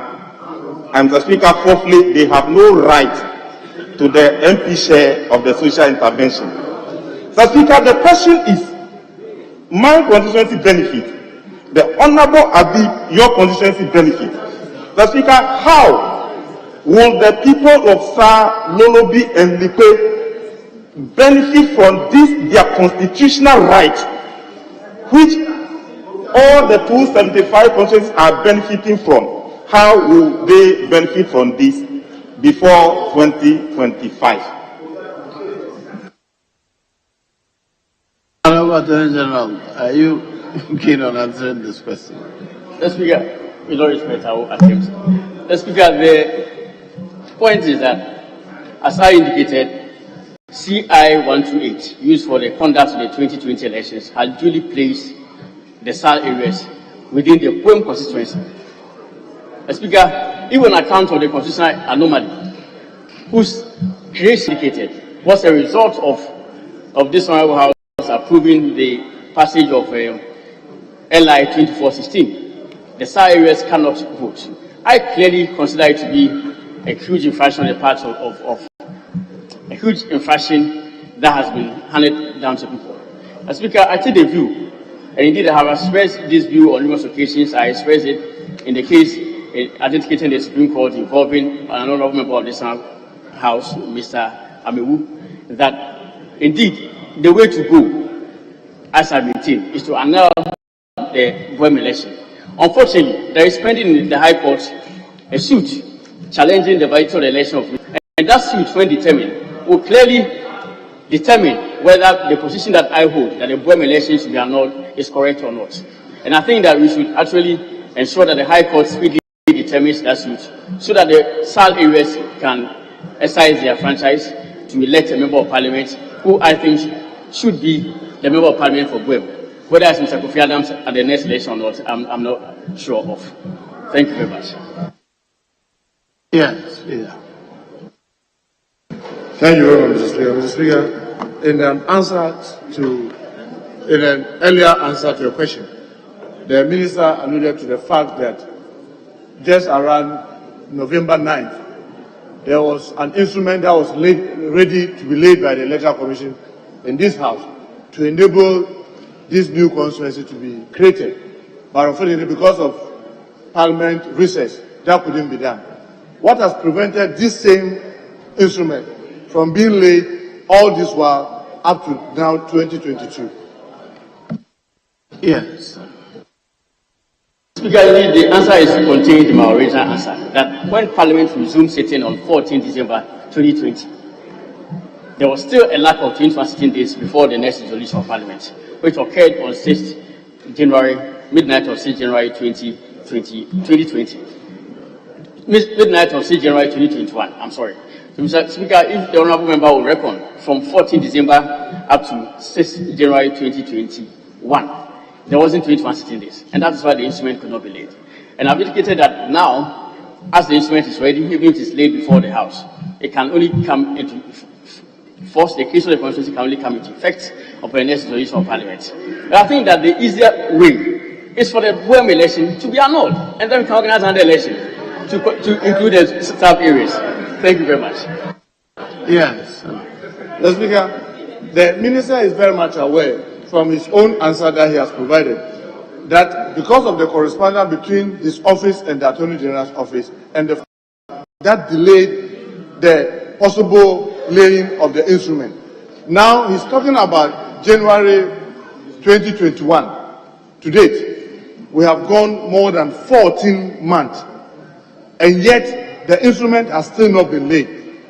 Will he take blame for not placing the instrument before the House? For at least one of the challenges that confronts SAL to be overcome, instead of still leaving it hanging without even an instrument creating the constituency. The Speaker, I think that the Honourable Member, with all respect, did not pay due attention to the statement that I read. And it is indicated clearly that if you look at the material dates, at all the times that the Attorney General was involved in the draft of the CI, Parliament was not even sitting at all. Indeed, the letter to the Office of Attorney General reached our office on 13 November 2020. Parliament was not in session. And then the Office of Attorney General replied promptly and presented its first draft. Another letter dated 18th November 2020. Parliament was still not in session. Then EC got back to the Office of Attorney General again on 26th November 2020. Parliament was still not in session. So by the time Parliament resumed, that is 14th December 2020, the draft constitutional instrument was ready. And it could not be late, as I indicated, because between 14th December and 6th January, 2021, 21 sitting days could not be achieved. It's as simple as that. I am saying that, though, the Electoral Commission conducted stakeholder engagements before and then presented a draft to us. We have also worked on a draft and sent it to them. And I make the point that even if the constitutional instrument is laid before the House, it comes into force only for next resolution of Parliament. Honourable Minister, is the draft with you or with the Electoral Commission? The Speaker, it is back to the Electoral Commission. Yes. The Speaker, there's also another impression the Minister is creating.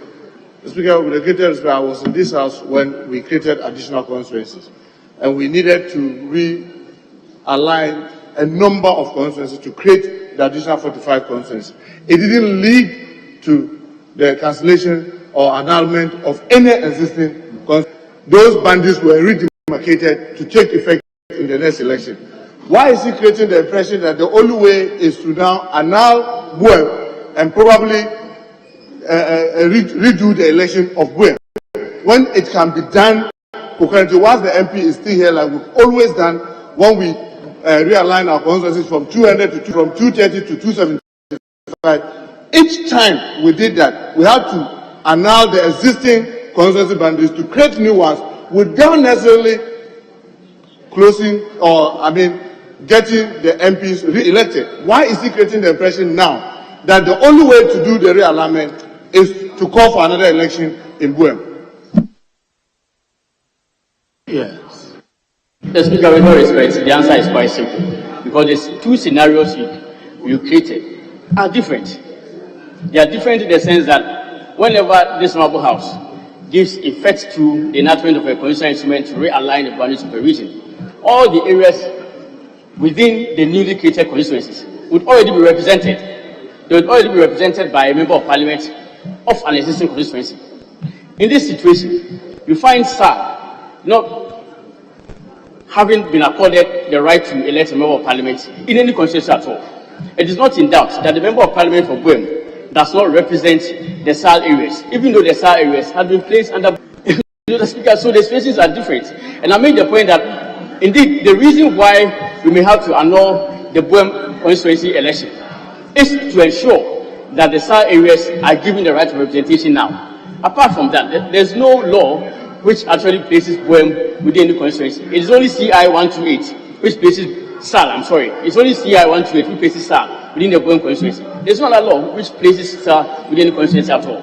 So the way to go, if indeed you want to achieve representation of the SAR people in this parliament, or in the lifetime of this parliament, this 8th parliament, is to ensure that the proper areas that had been allocated, the proper constituency that they had been allocated, would have a proper election. And that proper election can only take place by including the SAR people in the parliamentary election, every election. With all respect. Yes.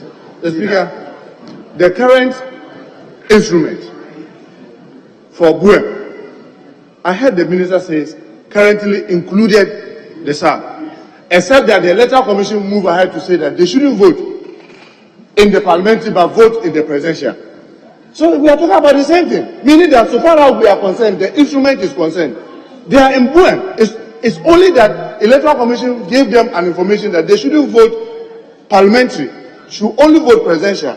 So how does it say that the situation of existing constituency being redemarcated and this one are different? Because so far as we are concerned, the only law that we currently have as a country puts SAR in Buem, which has not been amended.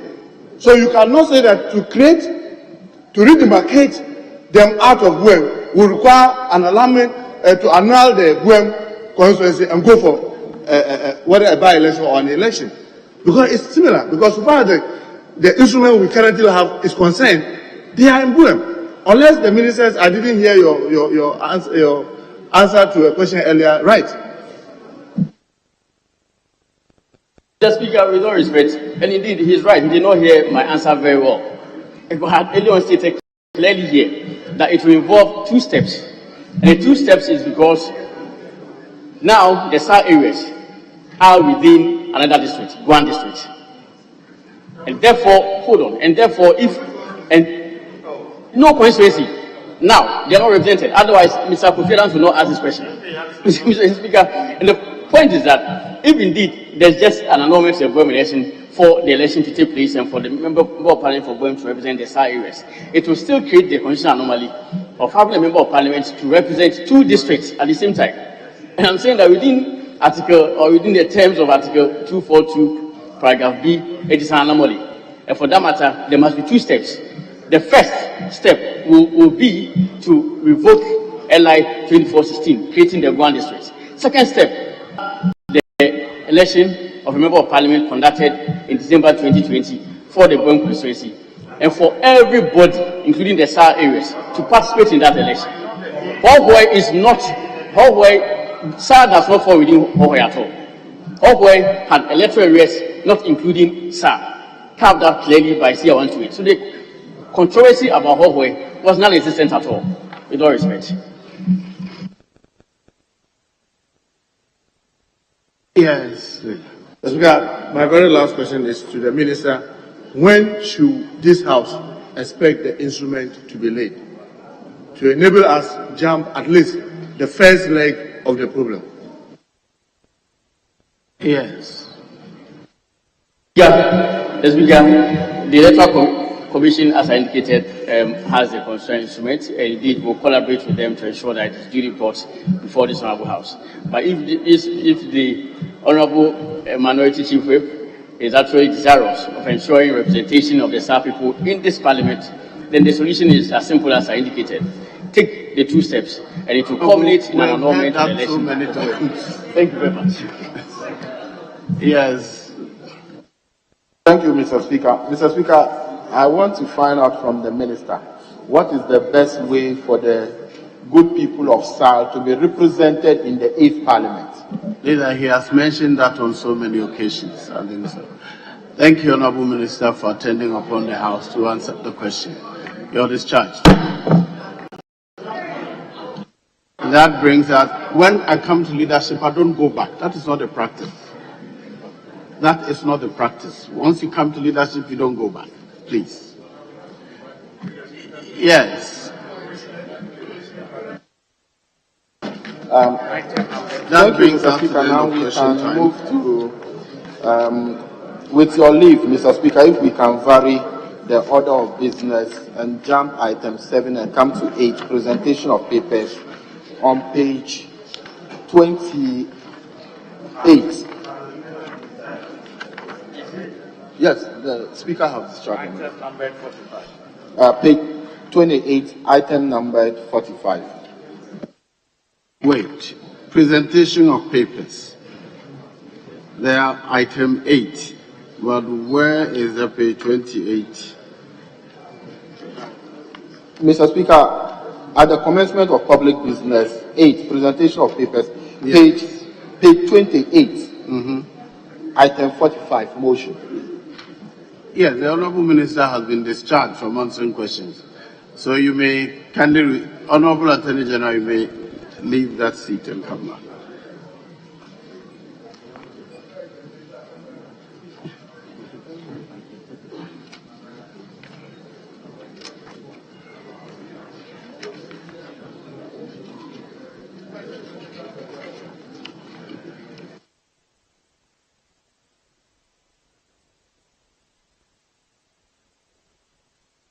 Yes, Honorable Deputy Leader, Deputy Whip, I'm awaiting your guidance.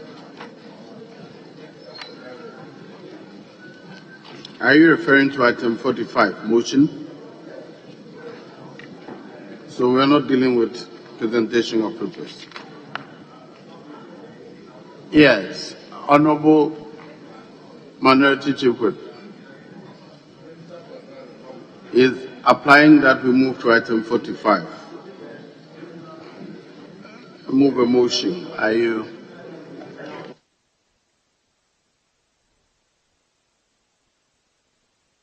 Mr. Speaker, we are ready. Very well. Item 45. Motion by the Attorney General. Speaker, thank you very much. We can beg to move that this Honorable House reads for a second time the Criminal and Other Offences Procedure Amendment Bill. The Speaker, honorable members, the purpose of the Criminal and Other Offences Procedure Amendment Bill 2021 is to amend the Criminal and Other Offences Procedure Act 1960 at 30 to provide for plea bargaining in the administration of criminal justice. Plea bargaining is one of the evolving best practices in national and international criminal justice systems. Plea bargaining is a process in the criminal justice system where an accused person relinquishes the right to go to full trial in exchange for some other benefit. Such benefits may include a reduction of the offense charge to a lesser offense or withdrawal of the sum of the charges against the accused person. While plea bargaining may result in withdrawal of charges entirely in exchange for a promise to assist in the prosecution of others, most plea bargaining proceedings end in a conviction either for one or more of the offences charged or for a lesser offence for which the accused could have been convicted at the trial. Some form of plea bargaining already exists in our criminal jurisprudence. Subsections 2 and 3 of Section 239 of Act 30, for example, provide for some limited plea bargaining in respect of indictable offences, while Section 35 of the Courts Act 1993 at 459 provides for plea bargaining in respect of offences which result in economic loss, harm, or damage to the state or an agency of the state. Mr. Speaker, the Criminal and Other Offences Procedure Act 1960 at 30, which came into force in 1961, has been in existence for 6 decades. As society changes and criminal jurisprudence evolves, there is a need to amend Act 30 to meet the demands of the society and to bring it in tune with international best practices. The benefits of plea bargaining include a reduction in the caseload of the courts and prosecutors, saving the state time and money by avoiding long and protracted trials, the congestion of the prisons due to reduced sentencing, aiding the reform of accused persons, and the satisfaction of victims of offences through compensation and restitution in addition to the punishment of the accused.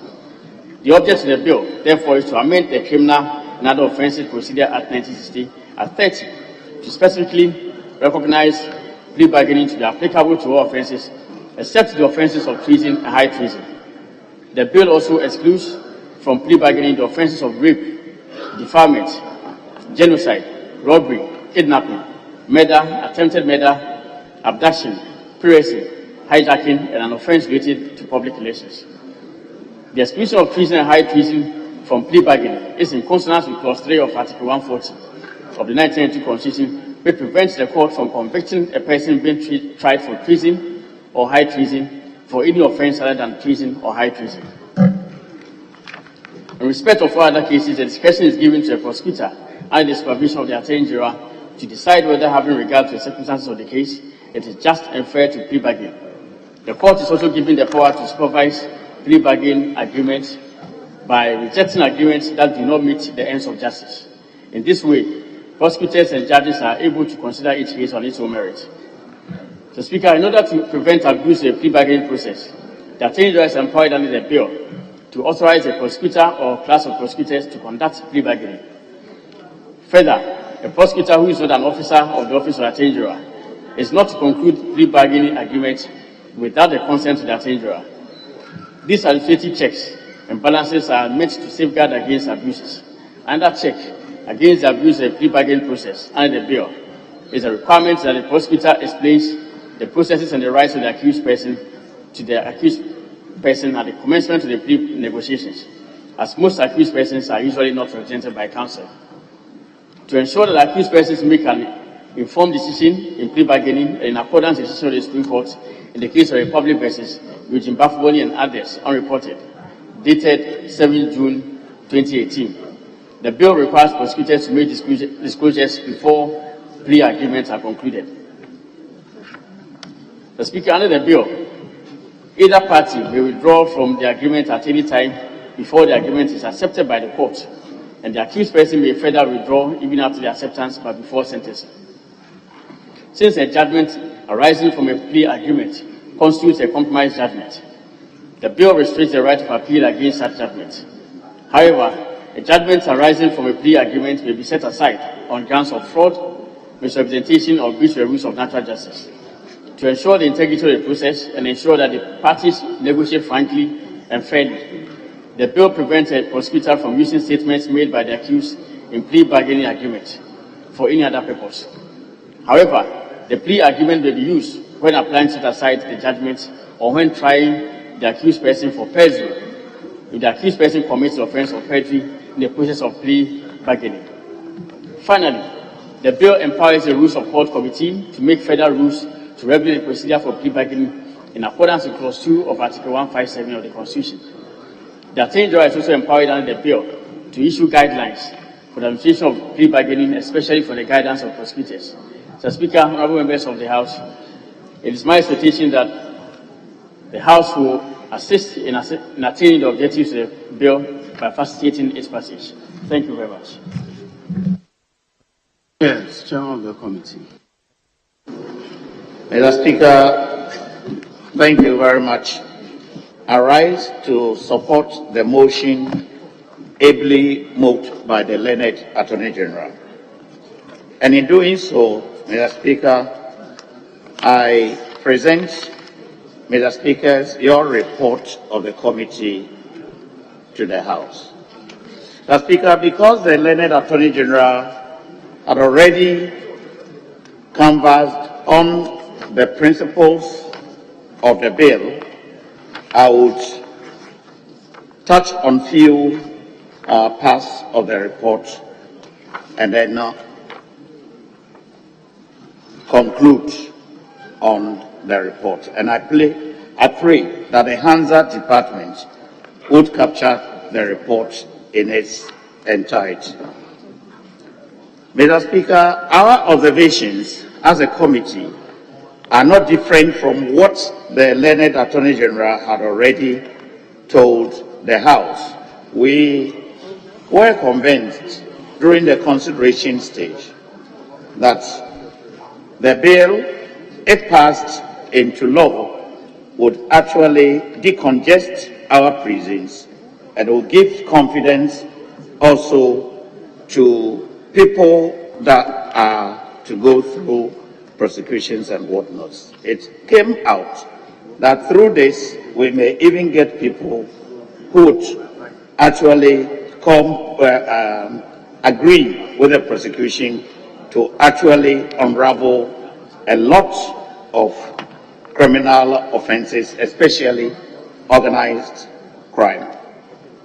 Mr. Speaker, the only thing that these are few clauses from A to Q, but on Q, the committee had there were a lot of thoughts, whereas some thought that the exceptions have already been stated by the learned Attorney General and includes treason, high treason, robbery, defilement, genocide, kidnapping, murder, attempted murder, abduction, piracy, hijacking, and offenses relating to public elections. Some of the committee members thought that if we are doing a bill and doing an act that will cover, which is actually promoting plea bargain, it must be on all offenses. So that if it is murder, we must actually do plea bargain, especially because the parties, inclusive of the Attorney General, in the bill it is stated that unless the Attorney General gives a consent, nobody could actually agree on a plea bargain. And then the accused person would be involved. And then we would also have to draw the judges, and the judge has the right to say that I am objecting on this ground that you have gone contrary to the law. So some members were of the view that it must be on all criminal cases. Others also were of the view. Yes. Mr. Speaker, with greater respect, our rules are very clear. The chair is to present the committee's report. He's discussing the report. Yours is to present the report. You can pick sections to read because you are presenting the committee's report. But you are now virtually debating the committee's report. So it's very difficult to follow. So we'll be grateful if he presents the report after the debate and he wants to come with some additional comment. He can always be obliged by the Speaker to do that. But currently, he's not presenting the report, he's discussing the report. Thank you, Mr. Speaker. Thank you, Mr. Speaker. May I seek your leave to read part of the report, Mr. Speaker? What I'm saying now is the content of the report, and I'll read from page 8, the last paragraph. Application of the plea bargaining. Clause 162Q of the bill provides for offenses which are exempted from plea bargaining, and it includes treason, high treason, rape, defilement, genocide, robbery, kidnapping, murder, attempted murder, abduction, piracy, hijacking, and offenses related to public elections. The Attorney General explains that the exemptions are necessary to avoid the possibility of abuse of discretionary power by the Attorney General in the authorization of offenses for plea bargaining. He argued that the Attorney General may exercise this discretionary power in a way which may not be in the interest of justice and the larger society. Some members of the committee were, however, of the view that with the exception of treason and high treason, which have constitutional barriers, reference to Article 3, 3, and 19(2) of the Constitution, all offences should qualify for plea bargaining. Members argued that the Attorney General is already granted the power of nolle prosequi under Section 54 of the Criminal and Other Offences Act to discontinue any criminal case he deems fit. Besides, Clause 162B of the bill empowers the Attorney General as sole party to authorize all plea bargaining cases before commencement or conclusion of the plea bargaining agreement.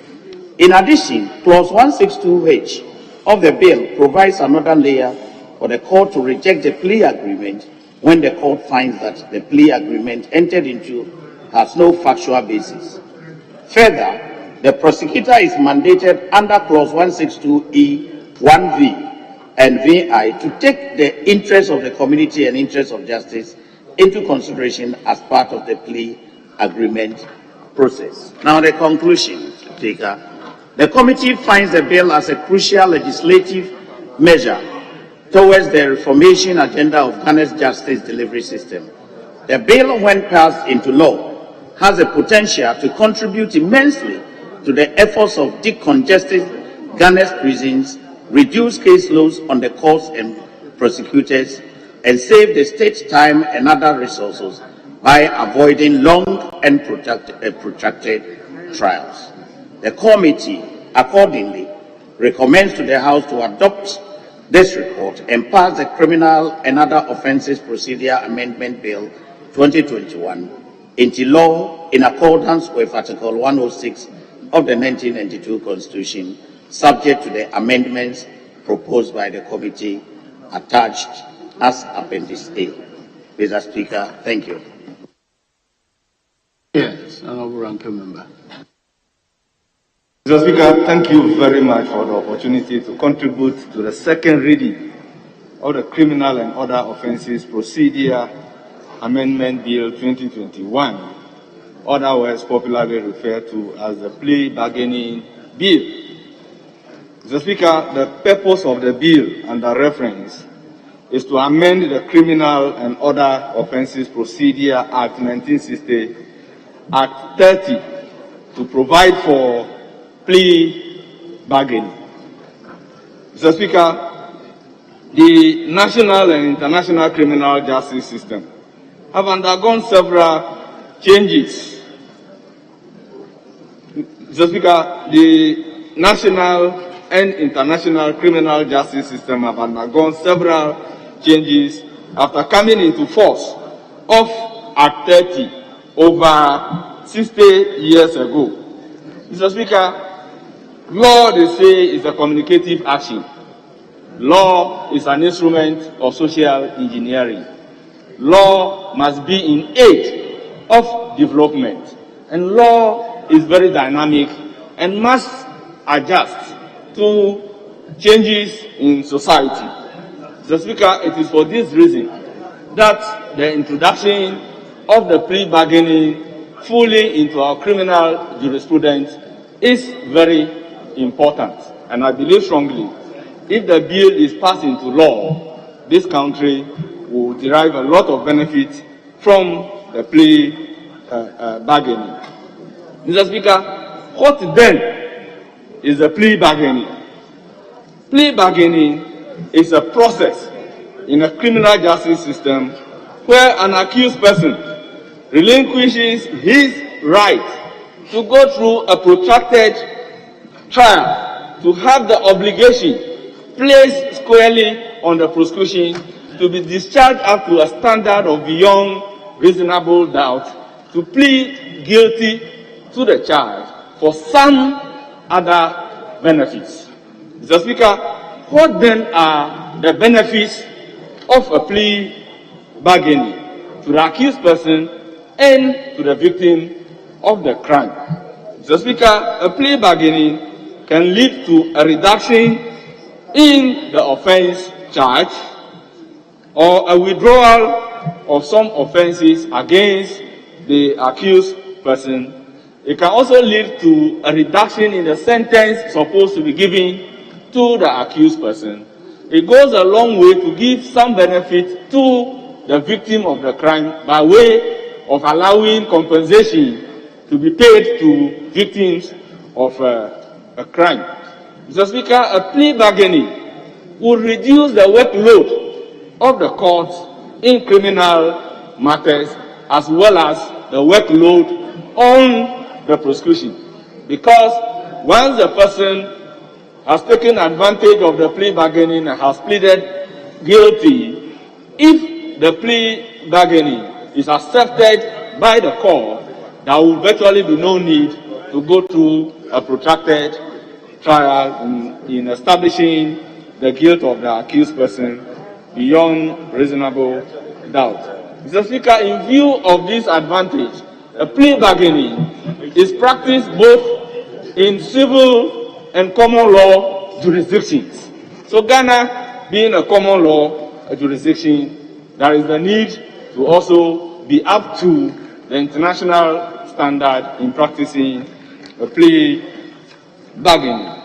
Mr. Speaker, the provisions of the bill give some exceptions in clause 162Q of the bill. And Mr. Speaker, the exception given by the bill at the committee level generated a lot of debates. And I believe these debates will have to be taken into consideration in doing clause-by-clause consideration of the bill. The Speaker, the argument is that the plea bargaining can only be authorized by the Attorney General of the state. And constitutionally in Article 88, the Attorney General is vested with the power to prosecute all criminal cases on behalf of the Republic. And the Attorney General, in Section 54 of the Criminal and Other Offences Procedure Act, has the power of nolli prosequi. And the power of nolli prosequi, if entered by the Attorney General, cannot be questioned. And there is no limit to the exercise of this power of nolli prosequi. Now, once the Attorney General is going to authorize the plea bargaining, why should we give exception and exempt certain offences from the plea bargaining?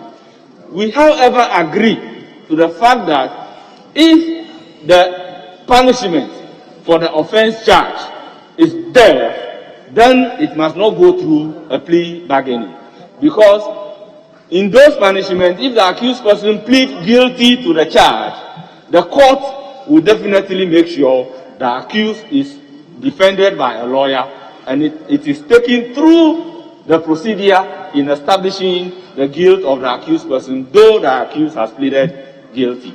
That is already our jurisprudence. So if you exempt offenses that the end result will end up in death punishment, we agree perfectly to that. But for other offenses where we go through a summary trial, you cannot say that those offenses should be exempted from a plea bargaining. Honorable Member, just a legal exercise. Are the consequences the same? Nolli prosequi and plea bargaining.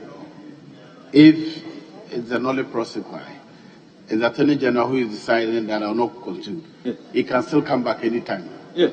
But if it's a plea bargain, then you are admitting that you're guilty. Yes. So are there no difference? Mr. Speaker, that is why we are saying that just like the Attorney General having the discretion to enter a nolli prosequi, he has a discretion to authorize a plea bargaining or not to authorize the plea bargaining.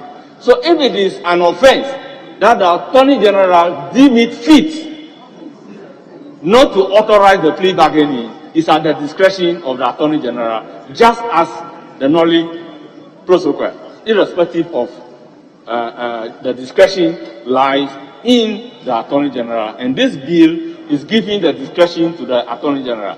So the argument that a corrupt Attorney General will abuse the plea bargaining gives me much interest as how a lecture in metaphysics will give to a newborn baby.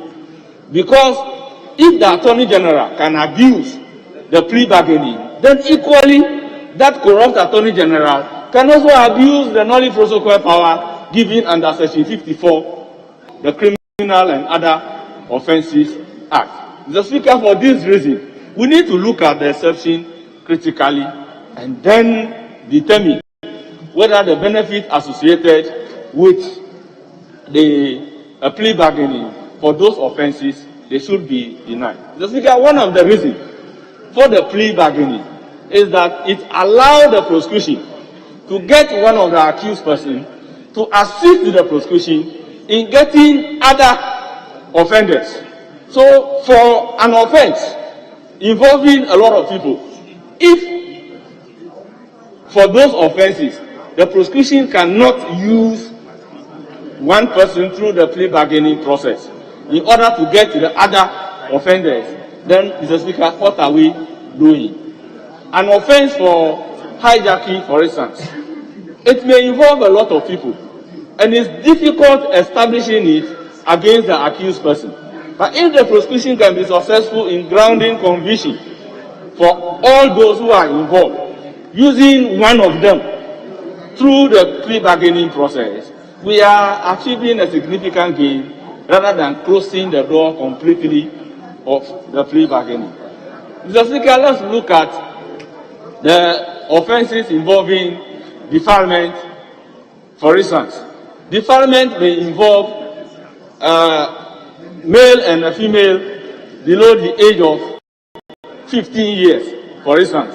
So if there is no element of a plea bargaining, that is really a difficulty, because you have to subject those minors through a criminal process. Mr. Speaker, the plea bargaining itself is good, but the exceptions that are being provided by the law is not very good, subject to offenses that the punishment for those offenses will be death, where automatically, whether you feel guilty or not, you have to go through the plea bargaining. Mr. Speaker, one advantage of the plea bargaining is that the fact that you pleaded guilty and then you go through the plea bargaining process does not mean that you are even going to be punished below the minimum sentence prescribed by law.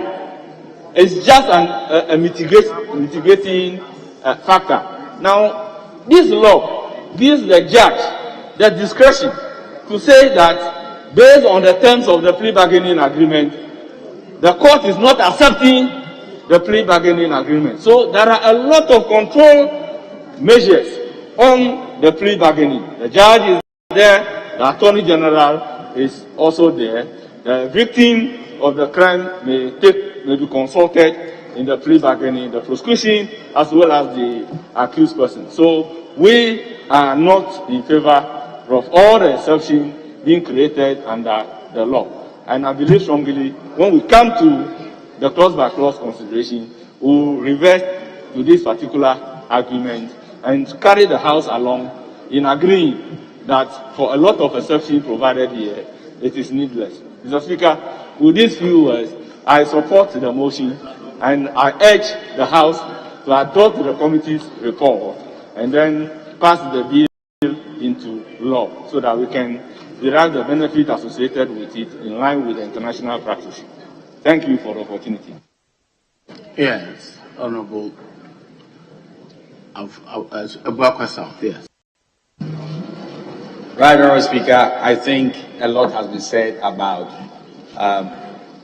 the amendment to our laws on criminality and punishment.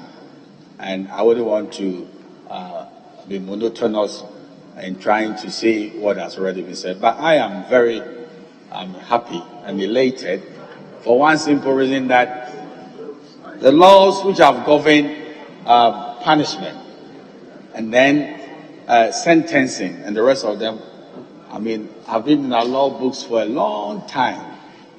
60 years down the line, what other jurisdictions have changed, we are about to change. And that is a very, very welcoming news. That half the time, even the victim of a crime would have been happier receiving some monetary reward than sentencing somebody in imprisonment, and then the state will find sufficient money to keep the man comfortable. So, to a reasonable extent, if you go the antiquated way, it's a waste of money. You didn't appease the victim. Nevertheless, a little money in the kitty is what we are going to use to feed the man in prison. So, other jurisdictions have improved upon their criminal justice delivery system, and what the Attorney General is attempting to do is most welcome. Right, Honorable Speaker, if you pay regard to how long it takes to, first of all, prefer charges against an accused person, and then the necessity to find counsel for the serious offenses, and the whole onus which is on the Attorney General to prove the case beyond reasonable doubt, I'm afraid a simple criminal case can journey 4 years. Attorney General is telling me that sometimes a criminal army trial can take as long as 6 years before finality is brought to bear on the proceedings. But if some understanding is reached by way of plea bargaining, the benefit is that we unclog the courts. The congestion that we find in the courts and all manner of troubles will be solved when we go the way of plea bargaining. What is even more interesting, and Honorable Speaker, I want to stress this. I do not think sentencing somebody in imprisonment is the only remedy in reforming individuals. I don't believe so. It's even been said that the more you pack people, in custodial imprisonment, you harden them to a reasonable extent. So plea bargaining is also an avenue to decongest the prisons and let people go and see no more. The only thing which is a challenge for me are the exceptions.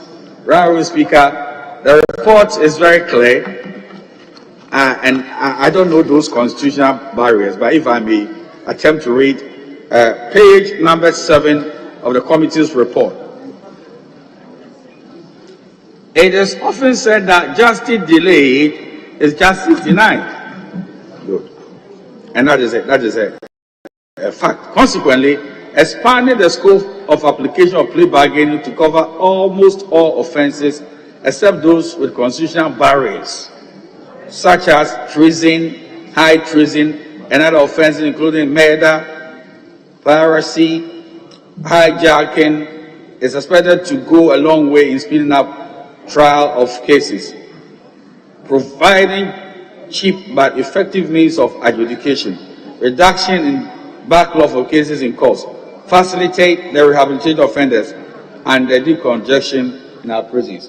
Honorable Speaker, I think the exceptions are good for now.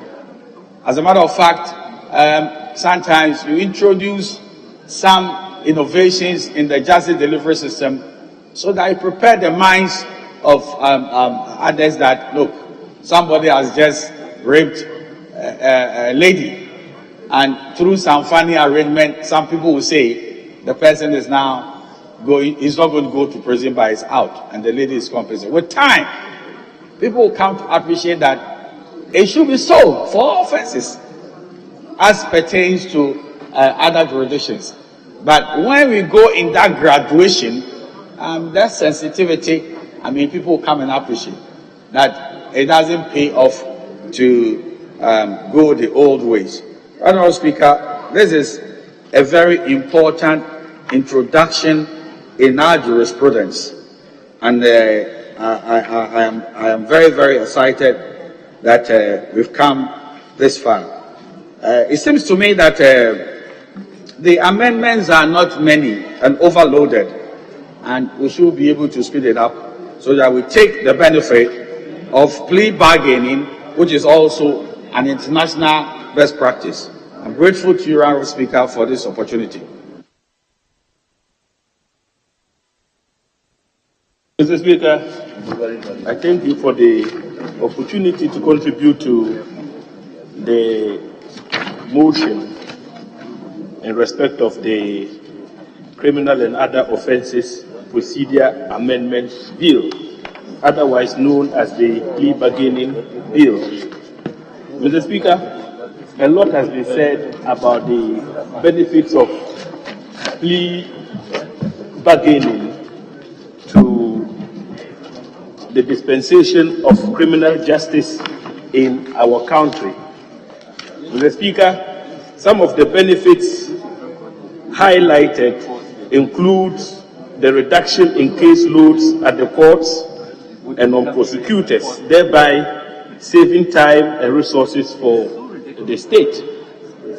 Mr. Speaker, plea bargaining, if its scope is enlarged, would also lead to the decongestion of our prisons due to the reduced and non-custodial sentencing regime that would accompany such a policy. But, Mr. Speaker, quite a number of observations were made at the committee's consideration of this bill, and the ranking member has touched on some of the critical issues and observations made. I'd like to, Mr. Speaker, highlight some of the issues already raised, but in doing so, I would introduce certain new dimensions. Mr. Speaker, I would like to refer you to paragraph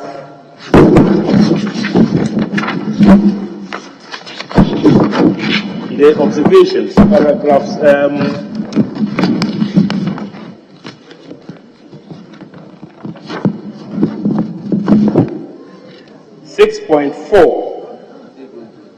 6.4 of the committee's report, and 6.4 talks about the scope of plea bargaining envisaged under the bill.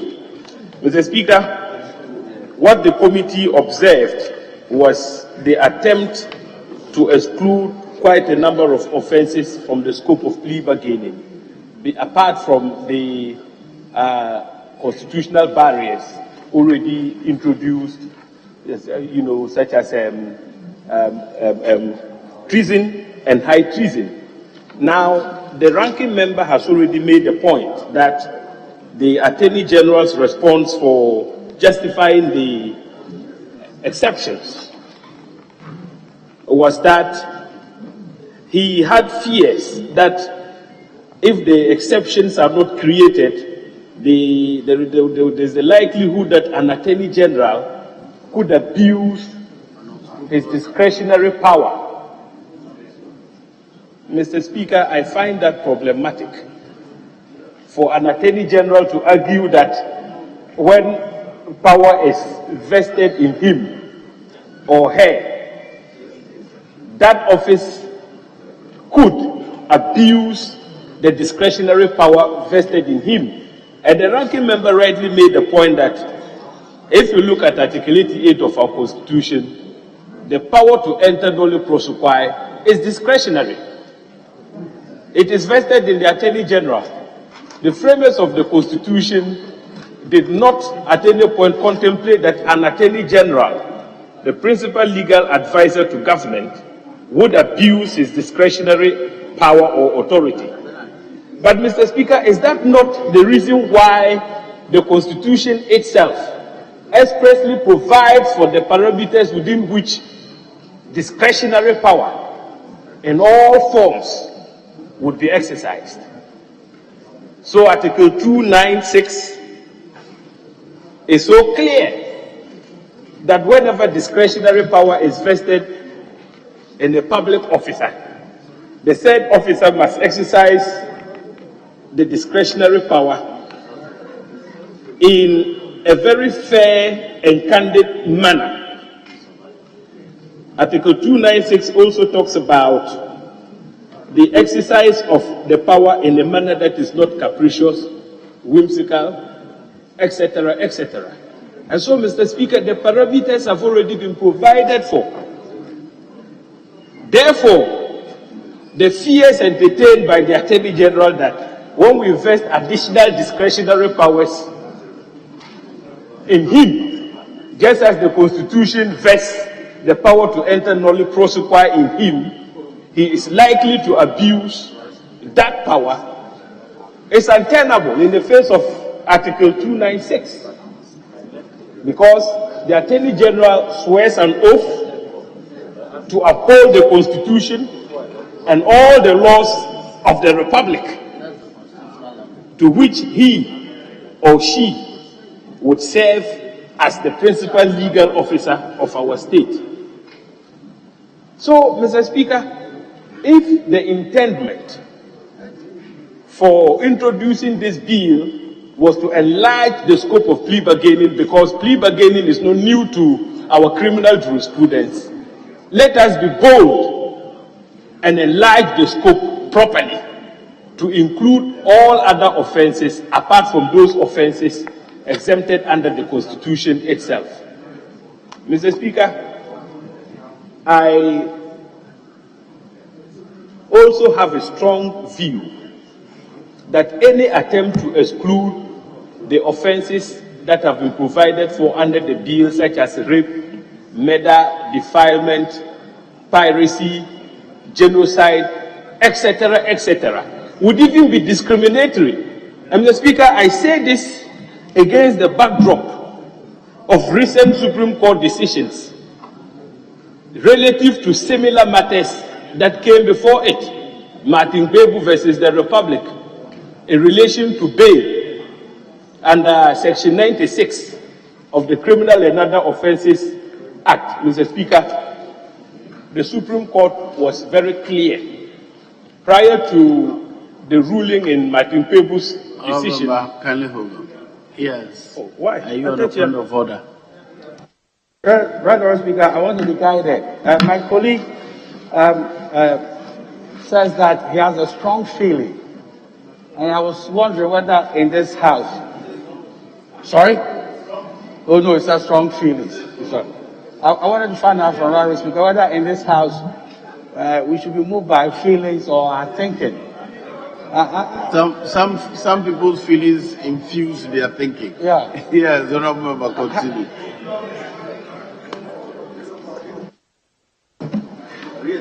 Mr. Speaker, I said view. My learned senior was probably not very attentive. He was listening to some whispers from the Attorney General's end. But Mr. Speaker, the point I was making was in relation to the recent Supreme Court decision in Martin Bebu versus the Attorney General, where exceptions created under Section 96 in respect of bail, and those exceptions, Mr. Speaker, included murder, rape, defilement, most of the offenses listed under this particular bill as exemptions, narcotics-related offenses, etc., as non-bailable offenses, was shot down by the Supreme Court. And so we need to be careful here not to enact provisions in an act which probably would not stand the constitutional test under Article 17 because they are discriminatory. We need to bear in mind that under Article 19 there is the presumption of innocence. And so regardless of the magnitude of the offense charged, it may well be the case, Mr. Speaker, that the accused person is innocent after all. So this is just to support the arguments canvassed by the ranking member that yes, the bill is very good, it seeks to enlarge the scope of plea bargaining, but let us be courageous and extend it to include all offenses apart from those already exempted under the Constitution itself. In any case, the Attorney General is the one who would be vested with the discretion to determine whether to enter into a plea bargaining agreement or not. Mr. Speaker, one other important observation the committee made, and I'd like to refer to the said observation, can be found in paragraph 6.3. And 6.3 talks about the potential injustice of plea agreements towards victims. Potential injustice of plea agreements towards victims. Mr. Speaker, the point here is that agreements are entered into by the prosecution and a defendant or an accused. And so you find that victims, as a matter of fact, are not parties to plea agreements, and yet they are the victims. So, taking cognizance of this fact, this bill sought to, in a way, rope victims in by ensuring that the prosecution shall seek the consent of victims, and that when victims are not satisfied, they may raise their objections in writing. But, Mr. Speaker, the problematic provision that caught the attention of the committee was in clause 162E3. And in 162E3 of the bill, there is the provision which says that where the prosecutor, after reasonable efforts, fails to reach or is unable to reach the victim, then the plea agreement could come into force or effect. Mr. Speaker, we are of the view that this particular provision is problematic. What is reasonable within the context of the bill?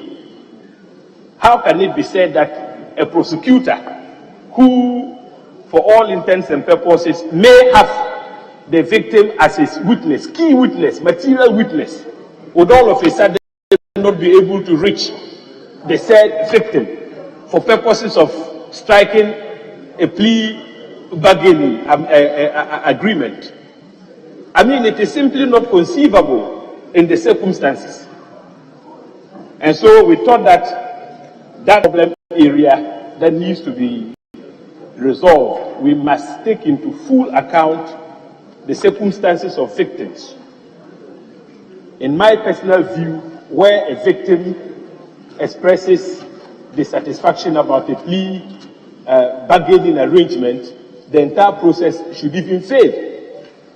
So if you create a leeway for a prosecutor to say, I have made reasonable efforts and cannot reach my victim to obtain the consent of the victim, we believe that that is problematic. And at the right time, when we are called upon to do the clause-by-clause consideration, we probably would introduce amendments to take away the power of the prosecution to make the determination that he or she made reasonable efforts but could not reach the victim. Mr. Speaker, with those few words, I urge the House to adopt the motion. Thank you. Yes, and members take note that I don't intend to go beyond 2 p.m. today. So we have to do it quickly so I can close. I have an appointment outside at 2:30. Unfortunately, Secretary Fiscal is also engaged in other official assignments. So by 2 o'clock, I'll bring proceedings to a close. Yes.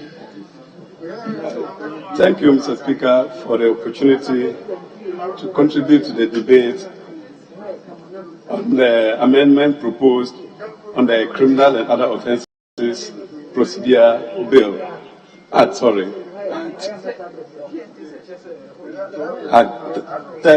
1996. Mr. Speaker, your committee, the proposal being put before it, and also considering the changes in society and in our criminal justice system, alongside international best practices, a thorough discussion was held at the committee level, and also considering some existing legislations that had limited provisions for plea bargaining, especially in subsections 2 and 3 of Section 239 of Act 30, and also Section 35 of the Courts Act, Act 459. Mr. Speaker, other recent legislations, as in the Office of the Special Prosecutors Act, Act 595, and the Narcotics Control Commission Act, Act 1019, also make some provisions for plea bargaining. But in all of them, Mr. Speaker, the committee realized that there were some limited opportunities for the accused to perhaps decide on some charges or some sentences. So the committee, considering all the reports that were submitted to it through the Attorney General's Department and their consultants, some extensive work being done, and the international best practices reports presented to us, the committee considered that it was necessary as a state to accept aspects, most of the aspects of the bill as proposed by the Attorney General's Department. And earlier speakers have brought out some controversial areas that we feel that coming to the floor will give us the opportunity to perhaps do a little more discussion and consultation. And to also add that the Attorney General's Department did a broad consultation and did an extensive work by studying up to 11 jurisdictions. And considering the criminal justice systems of these jurisdictions, they have also inculcated into the report some opinions from the best practices that were learned, and also the opinions of the public, the victims, and most especially the accused, because in most instances, they are the people at the center, and the victims also have a role to play in considering the plea bargaining agreement. So, Mr. Speaker, the officialdom also introduced some opinions and some perspectives, and the overall effect is a high level of appreciation of the public, the Ghanaian public, and the stakeholders of plea bargaining. And it is my opinion and my suggestion that, Mr. Speaker, considering the benefits that accrue to the individuals, as in the accused and victims, and also to the state, as in saving the state of its resources, I think that it is a report the House should consider, and the bill should be passed into a law that will save the state of some resources that are spent on our inmates. Mr. Speaker, in other jurisdictions, such as in the US, some 97–98% of their cases are settled through plea bargaining, as per a report submitted to the committee. And I think that it is a way to reduce the congestions in our prisons, in a way to perhaps get some accused and victims come to a mutual agreement to have their issues sorted out, other than the usual that this country is known to have told. Mr. Speaker, with these few words, I urge the House to accept the report of the committee and to pass the bill into a law to guide our criminal justice system in this country. I thank you for the opportunity. Yes, Honorable Member for Zebila. Thank you, Mr. Speaker. Mr. Speaker, admittedly,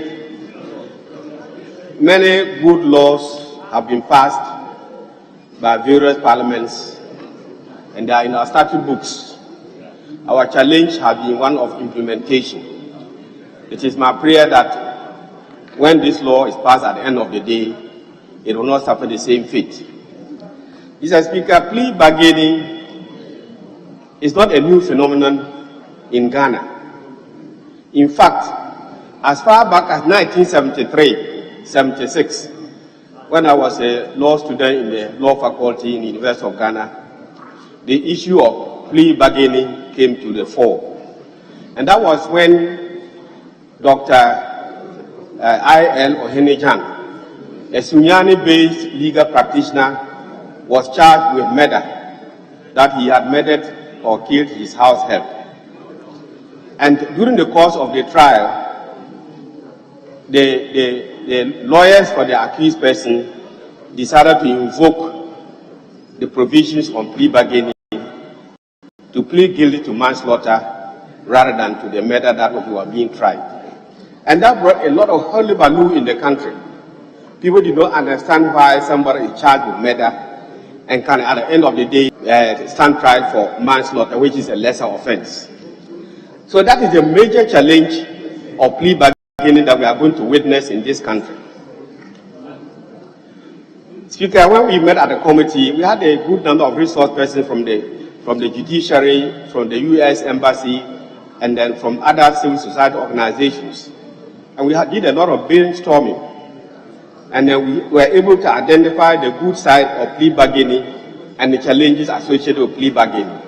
It is instructive that this August House will take note of the challenges that we identified, so that at the end of the day, when we go to consider the clause-by-clause provisions, this will come to light so that we can make a good law. Mr. Speaker, whether we like it or not, the lawyers in the chamber here who have been in practice know that there have been plea bargaining at the police stations. Plea bargaining is a daily affair, whether albeit illegally or so, in the police stations. Somebody will be accused of even defilement and rape and whatnot, or even some other traffic offenses. And the police will advise him, if you go to court, plead guilty so that I'll talk to the magistrate to be lenient on you. If you go to court, plead guilty so that I'll talk to the magistrate, I'll talk to the judge. He will either fine you or caution you or let you go free. That is plea bargaining. And then he will take something from the accused person, and then that ends the matter. Even though at the end of the day he has no influence of the judge or the magistrate, he may not even tell him that he and the accused person had entered into a plea bargaining. So it is important that at this stage we legitimize the concept of plea bargaining in the statute books, so that it is no more a criminal, it's no more practiced by police at police stations and by people who are not authorized. It's very instructive that we do that. Against this background, I'm happy the Attorney General is here. We have challenged that militate against the implementation of this law. In the first place, many of the districts do not have courts. Many of the districts in the country do not have courts. Secondly, some regions do not even have high courts. Thirdly, some regions have very lean staff of Attorney General staff. Justice delayed is justice denied. So if the Attorney General is going to be responsible for undertaking this plea bargaining, and then at Sevilla we write to the Attorney General in Bolga, and then it takes him 1 month, 2 months to write back and say that these are the terms of the plea bargaining. Have we benefited? Is it not justice delayed that we are already practicing today? This is an area that the Learned Attorney General may have to take note of. Creation of district courts, circuit courts, and regional, high courts is very important for plea bargaining to be able to thrive. Otherwise, in the absence of that, it will go back to the same problem that we are having today: delayed trials and delay of justice. Mr. Speaker, you are right aware that, let's say, somebody is arrested for possessing just some small parcel of Indian hemp or something we don't know. Yes. Then they prepare a docket and send to AG department. 2 years, 3 years. Somebody's child with attempted murder or rape and whatnot. After docket goes to AG department, 1 year, 2 years before it comes back. What is there to guarantee that if we adopt this law of plea bargaining, there won't be delays coming from the AG department, so that we will suffer the same fate that we did? The other challenge that we should take note of is that unless we embark on public education, unless we embark in sensitizing the generality of the Ghanaian public, at the end of the day, what many of them will perceive is that it is, as usual, middle-class people and high-class people who want to milk this country small. Like economic crimes, it is important that we actually do plea bargaining so that we get back the money. It's very useful. Take time. The masses on the streets will think that we are ganging up. It's a collusion between the middle class and then the high class to continue to cheat the society, to continue to cheat the populace. So I'm saying that while plea bargaining is very useful, very important, public education and sensitization is very important if we want this law to be able to be implemented effectively. Otherwise, it might be running away from Ayamba only to go and meet another Ayamba somewhere else. So I'm praying that we'll take note of these provisions, and when we come to the clause by clause, we'll know what to do. And besides that, if you look at clause 1.6, the exemption clause in the bill, 162QL or so, we deliberated on this for over 1 hour without any agreement. For 2 days indeed, without any agreement. Because if you have, I said that there's some of the social offenses, like rape, defilement, kidnapping, attempted murder, abduction, and then an offense related to public elections, should be part of plea bargaining and not be exempted. For example, in my ethnic group, in part of the north, abduction is a method or a mode of marriage. If I love a girl and we meet in the market or at the funeral house and whatnot, my young man will abduct her. They will just kidnap her and then put in the taxi or a donkey cart and then go home. That is kidnapping. That is abduction. But at the end of the day, after 2, 3, they will go and inform the parent that they shouldn't be looking at their daughter. He will pass, and it's marriage. And you are saying that we should exempt this and it should not be part of plea bargaining. That is plea bargaining in practical terms. We have been doing plea bargaining in marriage. And so we shouldn't pretend and sit here and adopt what is happening elsewhere without taking the values and then the practices of our traditional areas, of our groups in the country. How can abduction, how can I marry a woman and say that it's not subject to plea bargaining? That is wrong, Mr. Speaker. It's not against her will. Sometimes they are pretending. You know women. She will just she will just weep and pretend for 1 hour and then wash her face and then that ends it. That is not against her will. It's a form of marriage. And we are saying they should be exempted from plea bargaining. Why? It should be part of plea bargaining. We should legitimize it. It is against the backdrop of this that I think that this is a very useful bill, that we should be careful that unless we educate Ghana to understand the threshold in this bill, we must be passing a law which at the end of the day we might not be able to implement successfully. If we do, it will knock our heads, we those who are here, they think we are in a privileged class against the people who are on the streets, that as usual, we have come together to milk the country, to protect each other and to cheat the country. And when that happens, the law will be a disservice rather than a tool for social engineering. Thank you. Honourable members, I will not put a question today. The debate will continue, but it's 2 p.m. and I intend to bring proceedings to a close as I announced earlier. So when we come tomorrow or the day after, the debate will continue before the question will be put. Right. Honourable members, unless the leaders have any announcement, I wish to bring the proceedings to a close for the day. Any announcement? Yes, Honourable Major. Speaker, there's no particular announcement. I was just asking the chairman of the Constitutional Legal and Parliamentary Affairs Committee if the committee is ready to lead us in the consideration stage on Friday, even if we deal with the continuation tomorrow, and you put in the question on the second reading tomorrow. As we could at least begin the consideration on Friday. Very well. I'll be guided by the committee's decisions. Yeah. Yes. Mr. Speaker, if you don't mind, my attention has been drawn to item listed as 8. The AG perhaps could lay this document A, and then I could also do for B. I guess 2 minutes will be through that. Which item? Item 8 on the order paper, page 5. Page 5. A and B. Very well. Presentation of papers. Yes, the Speaker, I would seek the permission, your permission and the indulgence of my colleagues to allow the Attorney General to present the paper on behalf of the Minister for Interior. That is 8A. Very well. A. Honorable Attorney General. Narcotics Control Commission Regulations 2022. Honorable members, the paper is duly presented is referred to the Committee on Subsidiary Legislation to consider and report. B.